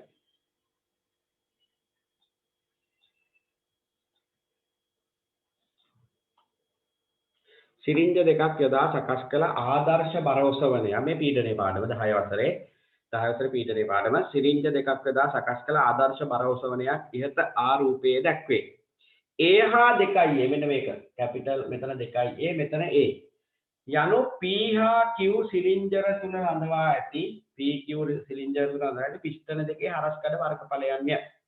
W යන ඔසවන භාරයයි. F හා W නිව්ටන් වලින් ප්‍රකාශ කර ඇත. වර්ගඵලය වර්ග මීටර වලින් ප්‍රකාශ කර ඇත. හරි. දැන් මෙතන මෙන්න මෙහෙමනේ කතන්දරේ. දැන් මේක තමා තියෙන්නේ මේ මූල ධර්මයේ තමා තියෙන්නේ ද්‍රාව ජැක්කුවේ. මේ මූල ධර්මයේ තමා තියෙන්නේ ඔයගොල්ලෝ දැකලා ඇති වාහන සර්විස් කරන තැන් වල වාහන උස්සරු වාහන ඔසවනේ තියෙන මේ මූල ධර්මයේ. කුඩා සිලින්ඩරයට පිස්ටනයේ කුඩා බලයක් යෙදුවම ඒ පීඩනය නැත්නම් ඒ බලය මේ ද්‍රවය හරහා මෙහෙම මෙතෙන්ට ගිහිල්ලා මෙතන විශාල සිලින්ඩරය තුලදී විශාල බරක් ඉහළට ඔසවනවා. ඔක තමයි මූල ධර්මය. මෙතනින් කුඩා බලයක් යෙදුවා මෙතනින් විශාල බලයක් ඉහළට එසවෙනවා. දැන් මේ දෙන එකම මට්ටමේ ඇදලා තියෙන මේ පේනෝනේ. මේ දෙන ඇදලා තියෙන එකම මට්ටම. හරිද? එකම මට්ටමේ ඇදලා තියෙන. ඔයගොල්ලෝ ඉගෙනගෙන තියෙන පීඩනය යටතේ එකම මට්ටමේ මේ ද්‍රවයක් ඇතුලේ එකම මට්ටමේ පීඩන සමානයි. එහෙනම් මෙන්න මෙතන පීඩනය සමානයි මෙතන පීඩනය. මෙතන පීඩනය කියන්නේ බලය බෙදීම වර්ගඵලය. පීඩනය වෙන සමීකරණය තමයි P සමානයි F බෙදීම A. පීඩනය සමානයි බලය බෙදීම වර්ග. ඒතර මෙතන වර්ග බලය කියන්නේ F, වර්ගඵලය කියන්නේ A. මෙතන බලය කියන්නේ W, වර්ගඵලය කියන්නේ 2A. ඇයි මෙතන වර්ගඵලය දෙගුණයක් යන්නේ? ඔයගොල්ලෝ මම කියන එක තේරෙනවද කියලා ආපහු මම පාරක් කියන්න. ඝන මගින් නැති කරන පීඩනය වෙන සමීකරණය තමයි පීඩනය සමානයි බලය බෙදීම වර්ගඵලය. ඒක අපි 8 වසරේදී ඉගෙන ගන්න. පීඩනය සමානයි බලය බෙදීම වර්ගඵලය. මෙන්න මෙතන පීඩනය මේ සිලින්ඩරේ මෙන්න මේ පිස්ටනය මත ඇති වෙන පීඩනය තමයි වර්ගඵලය A බලය F. එතකොට පීඩනය සමානයි F බෙදීම A. මේ පැත්තේ පීඩනය සමානයි F බෙදීම A. මම මෙතන ලිව්වේ F බෙදීම A. මෙතන මෙන්න මේ පිස්ටනය මත ඇති වෙන පීඩනය බලය W වර්ගඵලය 2A. මෙතන පීඩනය W බෙදීම 2A. මෙතන F බෙදීම A. නමුත් මේ දෙන්නම ඉන්නේ එකම මට්ටමේ. එකම මට්ටමේ යටින් තියෙන ද්‍රව. ඒතර එකම මට්ටමේදී ද්‍රවයක් තුල පීඩන සමානයි. ඒක නිසා මෙතන පීඩනයයි මෙතන පීඩනයයි සමානයි. ඒතර මෙතන පීඩනය කියන්නේ W බෙදීම 2A. සමානයි. මෙතන පීඩනය කියන්නේ F බෙදීම A. හරිද? F බෙදීම A. දැන් මම මෙන්න මේ සමීකරණය ලිව්වා. මෙතන අපිට මේක මේ පැත්තට ගෙනිච්ච මේක මේ පැත්තට ගෙනිච්ච නැත්නම් මෙහෙම කරමු. 2A මේ පැත්තට අරගෙන යමු. එතකොට එනවා W සමානයි F ගුණ කිරීම 2A බෙදීම A. A ට A කැපිලා. එහෙනම් W සමානයි 2F. ඔන්න සමීකරණයක් අපිට ගන්න W සමානයි 2. ඔය ටික දන්නව නම් ඉතින් ප්‍රශ්නෙට උත්තරේ ලියන්න පුළුවන්. අපිට පළවෙනි එක අහමු. පළවෙනි ප්‍රශ්නේ අපි දැන් බලමු. P සිලින්ඩරය වෙන එකේ ඇති ජලය මත F බලය මගින් නැති කරන පීඩනය සඳහා පීඩනය P පීඩනය P කියලා දෙන්නේ P සඳහා ප්‍රකාශනය මෙන්න ප්‍රකාශනය. P සමානයි F බෙදීම A. උත්තරේ P සමානයි F බෙදීම A. F බෙදීම A. පීඩනය සමානයි බලය බෙදීම වර්ගඵලය. 2. W එසවීම සඳහා පීඩනය සම්බන්ධ මූල ධර්මය. ද්‍රව පීඩන සම්ප්‍රේෂණ මූල ධර්මය. ද්‍රව පීඩන සම්ප්‍රේෂණ මූල ධර්මය. ද්‍රව පීඩන සම්ප්‍රේෂණය කිව්වත් හරි. මෙතනින් මෙතෙන්ට පීඩනය තල්ලු කරනවා ගෙනියන්නේ ද්‍රවය හරහා. ද්‍රව පීඩන සම්ප්‍රේෂණය. ඇයි මෙහෙන් තල්ලු කරනකොට මෙහෙ උඩ යන්න නම් මේක හරහා යන්න එපයි. අන්නේ මූල ධර්මය අහන්නේ. ද්‍රව පීඩන සම්ප්‍රේෂණය. ද්‍රව පීඩන සම්ප්‍රේෂණය.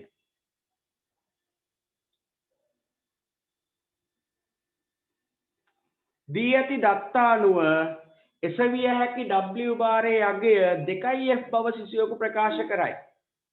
දී ඇති දත්තානුව W භාරයේ අගය W සමානයි 2F බව ප්‍රකාශ කරයි. මෙබ ප්‍රකාශයට ඔබ එකග වේද? ඔව් කියලා මෙන්න මේක ලියා ගන්න. ඔව්. ඔව් කියලා ලියලා එකම මට්ටමේදී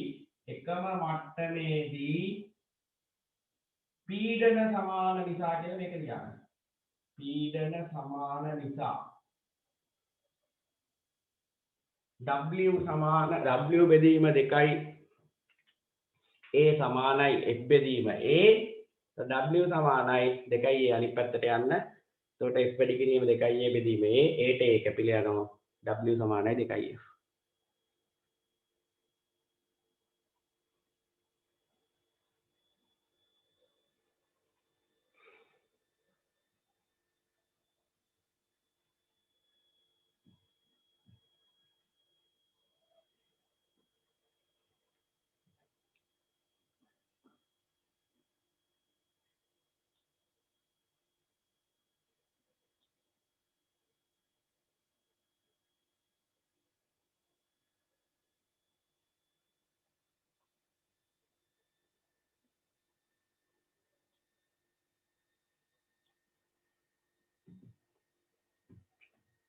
හරි ඊට පස්සේ අපි රචනා පේපර් එකේ ප්‍රශ්නයක් කරමු.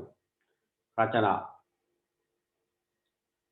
B කොටස රචනා. පස්වෙනි ප්‍රශ්නය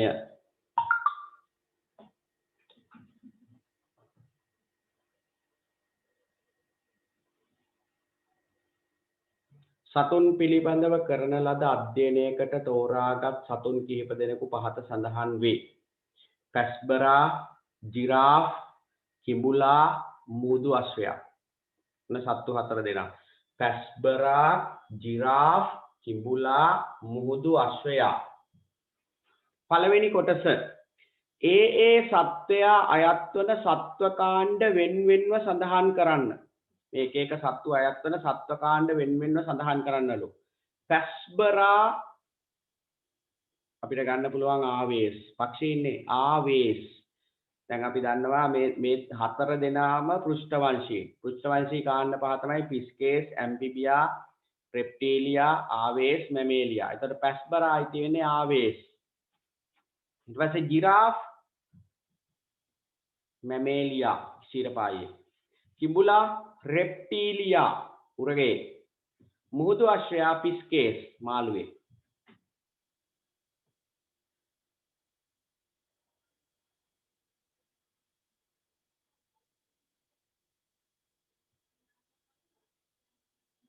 ඊළඟ දෙවෙනි කොටස පියවියසින් දැකගත නොහැකි සංවිධානය වූ න්‍යෂ්ටි සහිත සෛලධර්ණ ජීවී කාණ්ඩයක්. සංවිධානය වූ න්‍යෂ්ටි සහිත කියන්නේ අපි දැන් අර කතා කරනවනේ සූන්‍යෂ්ටික කියන වචනේ. සංවිධානය වූ න්‍යෂ්ටිය සෛලය තුල පැහැදිලිව න්‍යෂ්ටියක්. ඒ කියන්නේ න්‍යෂ්ටිය කියන්නේ න්‍යෂ්ටිකාව, ක්‍රොමැටින් දේහ, ඊට පස්සේ න්‍යෂ්ටි පටලය, ඔන්න ඔය කොටස් ටික තියෙන න්‍යෂ්ටියකට කියන්නේ සංවිධානය වූ න්‍යෂ්ටිය. එහෙම න්‍යෂ්ටියක් තියන අයට කියන්නේ සූන්‍යෂ්ටික. හැම ජීවියෙකුටම එහෙම න්‍යෂ්ටි නෑ. දැන් බැක්ටීරියාවන්ට ඒ වගේ න්‍යෂ්ටි නෑ. හරිද? ඒගොල්ලෝ ප්‍රාග්ඥෂ්ටිකයි. එහෙනම් පියවියසින් දැකගත නොහැකි සංවිධානය වූ න්‍යෂ්ටි සහිත ජීවී කාණ්ඩයක් ප්‍රොටෝසෝවා. ඒගොල්ලෝ පියවියසින් මොකද ඒක සෛලිකයිනේ. ප්‍රොටෝසෝවා දැන් සමහර දිලීර පියවියසින් පේනවා. ෆන්ගි. ඒක නිසා ඒක ලියන්න එපා. ඊට පස්සේ ඇල්ගිත් සමහර ඇල්ගි පේනවා. ඒක නිසා ඒකත් ලියන්න එපා. උත්තරේ ලියන්න ප්‍රොටෝසෝවා. ජීවී කාණ්ඩයක් ප්‍රොටෝසෝවා. හරිද? ඊට පස්සේ B කොටස. ජීවී හෝ අජීවී ලෙස වෙන්කර දැක්වීමට අපහසු පදාර්ථයක්. අද කාලේ අපිට තියෙන්නේ ඒක නිසා තමයි මේ අපිට ප්‍රධාන හානිය බවට පත් වෙලා තියෙන වෛරස්. ජීවී අජීවී ලෙස වෙන් කරගන්න අපහසු පදාර්ථය වෛරස්. තුන්වෙනි ප්‍රශ්නය සියලුම ජීවී දේහවල ව්‍යුහාත්මක හා කෘත්‍යාත්මක ඒකකය සෛලය. ජීවීන්ගේ ව්‍යුහමය හා කෘත්‍යමය ඒකකයේ සෛලය. සෛලවාදයේ පළවෙනි කතාන්දරේ පළවෙනි වාක්‍ය ජීවීන්ගේ ව්‍යුහමය හා කෘත්‍යමය ඒකකයේ සෛලය වේ. හරිද? ඊට පස්සේ කියනෝනේ නව සෛල බිහිවන්නේ කලින් පැවති සෛලය වලිනි. හරිද? ඕනෑම ජීවියෙක් එක සෛලයකින් හෝ සෛල සමූහයකින් සෑදී ඇත. ඔය ටිකනේ සෛලවාදයෙන් කියවෙන්නේ. එහෙනම් ව්‍යුහමය හා කෘත්‍යමය ඒකකය සෛලය. කිසියම් ජීවී කාණ්ඩයක් සතු ඉදිරි පරම්පරාවට සම්ප්‍රේෂණය වන ලක්ෂණ කවර නමකින් හඳුන්වන්නේද? ආවේනික ලක්ෂණ. පරම්පරාවෙන් පරම්පරාවට සම්ප්‍රේෂණය වන ලක්ෂණ වලට කියන නම තමයි ආවේනික ලක්ෂණ.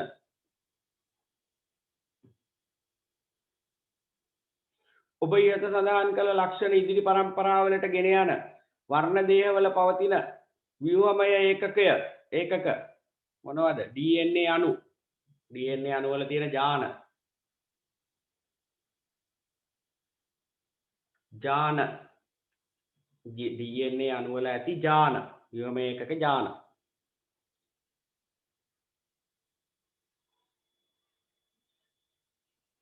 හිමෝපීලියා රෝගය සම්බන්ධ වාහක කාන්තාවක් හා නිරෝගී පුරුෂයෙකු විවාහයෙන් ඉදිරි පරම්පරාවලට එදෙන කසාද බඳින වාහක කාන්තාවක් හා නිරෝගී පුරුෂයෙක් ඉදිරි පරම්පරාවලට රෝගය සම්ප්‍රේෂණය වන ආකාරය සටහනකින් දක්වන්න. රෝගයට වග කියන නිලීන ජානය සිම්පල් C ලෙසද ප්‍රමුඛ ජානය කැපිටල් C ලෙසද සලකන්න. හරි අපි අඳලා බලමු.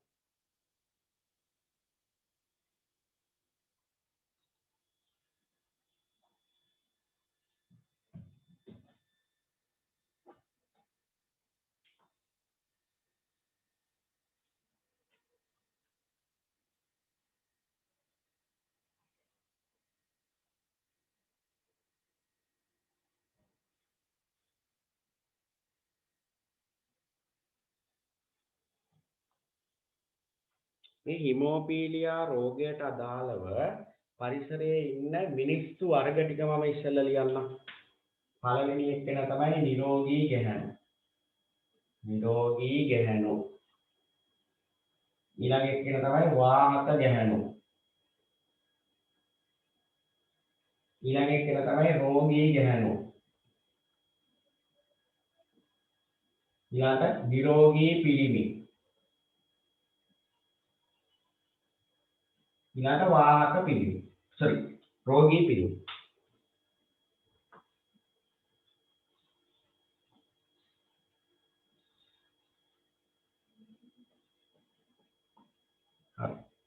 දැන් බලා ගන්න අරුව. නිරෝගී ගැහණු කියන්නේ දැන් මේක ඇවිල්ලා ලිංග ප්‍රතිබද්ධ රෝගයක්. දැන් මේ රෝග අපි කොටස් දෙකකට බෙදනවා. ලිංග ප්‍රතිබද්ධ ප්‍රවේණික රෝග, ලිංග ප්‍රතිබද්ධ නිලීන ජාන නිසා හටගන්නා රෝග හා මේ පරම්පරාවෙන් පරම්පරාවට යන රෝගයක් මේක. ආවේනික රෝග. ඒවා අපි කොටස් දෙකකට බෙදනවා. ලිංග ප්‍රතිබද්ධ නිලීන ජාන නිසා හටගන්නා රෝග හා විකෘති නිසා ජාන විකෘති නිසා හටගන්නා රෝග.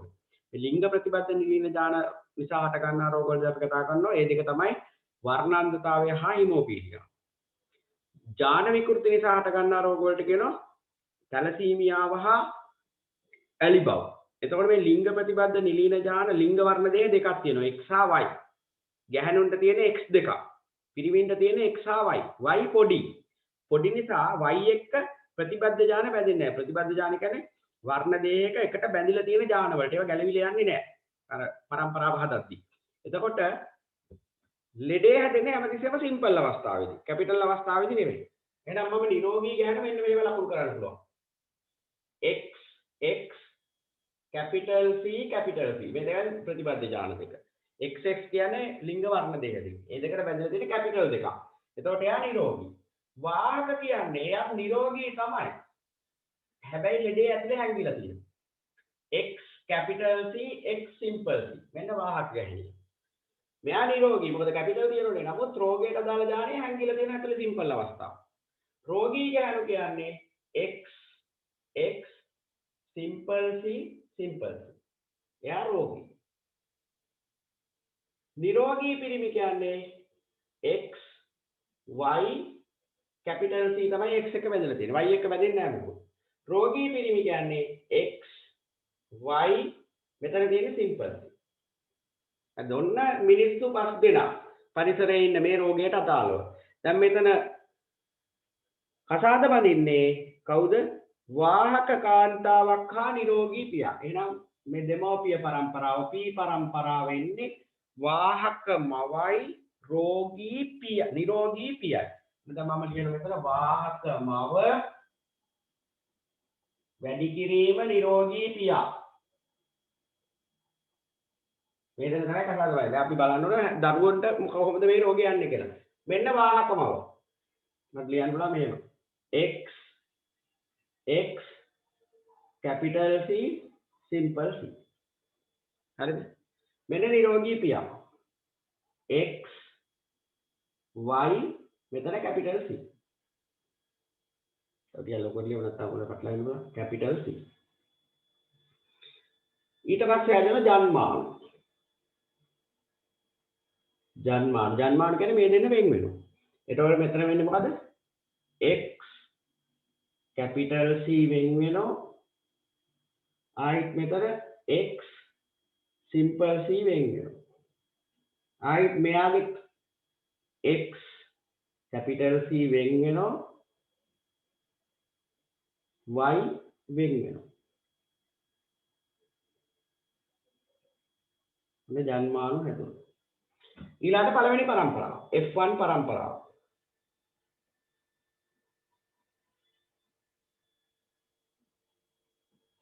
පළවෙනි පරම්පරාව හැදෙනකොට මේ ජන්මානු මේ අම්මගේ ජන්මානු දෙකෙන් ඕන එකක් තාත්තගේ ජන්මානු ඕන එකක් එක්ක බැඳෙන්න පුළුවන්. මෙන්න මේ දෙන්න බැඳුනම හැදෙනවා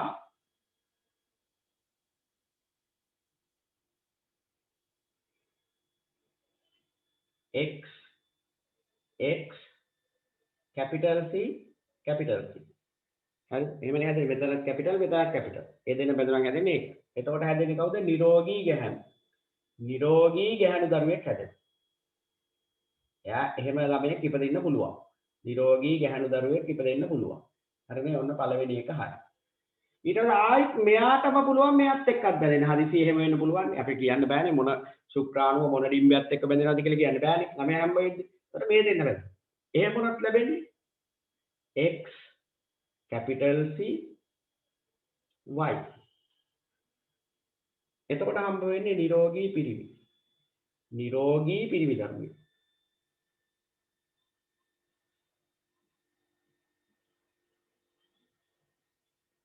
හරිනේ. ආයි මේ දෙන්න බැඳෙන්න පුළුවන්. එතකොට වෙන්නේ capital C simple C. මේ එතකොට අපි capital එකේ ඉස්සෙල්ලා x capital C ඊළාට x simple C. එතකොට කවුද හැදෙන්නේ? එතකොට හැදෙන්නේ වාහක ගැහණු දරුවෙක්. ඒ කියන්නේ ලෙඩේ ඇඟිලා තියෙන ගැහණු දරුවෙක්. වාහක ගැහණු. ආයිත් මේ දෙන්න බැඳෙන්න පුළුවන්. එතකොට කවුද හැදෙන්නේ? simple C x y. රෝගී ගැහණු දරුවෙක්. රෝගී පිරිමි දරුවෙක්. අන්න එහෙනම් ලෙඩේ ඊළඟ પરම්පරාවට යන හැටි. නිරෝගී ගැහණු දරුවයි, නිරෝගී පිරිමි දරුවයි, වාහක ගැහණු දරුවයි, රෝගී පිරිමි දරුවයි. එතකොට මේගොල්ලන්ට හම්බ වෙන දරුවෝ ඔය හතර දෙනාගෙන් එකක් වෙන්න පුළුවන්. හරි. ඔය හතර දෙනාගෙන් කවුරු හරි තමා ලැබෙන්නේ. ඔන්න ඕක තමා මෙතන දක්වන්න කියලා තියෙන්නේ. ඒතර 10 වසරේ ප්‍රවේණීය පාඩම මේ. හරිද? සටහන දාගන්න.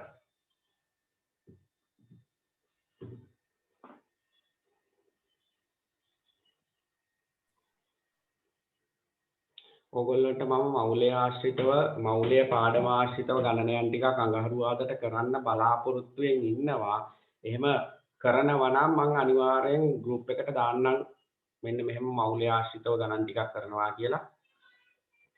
මේ ඊළඟට අපිට තියෙන්නේ ලිංගිකව සම්ප්‍රේෂණය වෙන රෝගයක්. ලිංගිකව සම්ප්‍රේෂණය වෙන රෝග විදිහට ගන්න පුළුවන් සිපිලිස්, ඊට පස්සේ ගොනෝරියාව, ඊට පස්සේ AIDS. මේ තුන ගන්න පුළුවන්.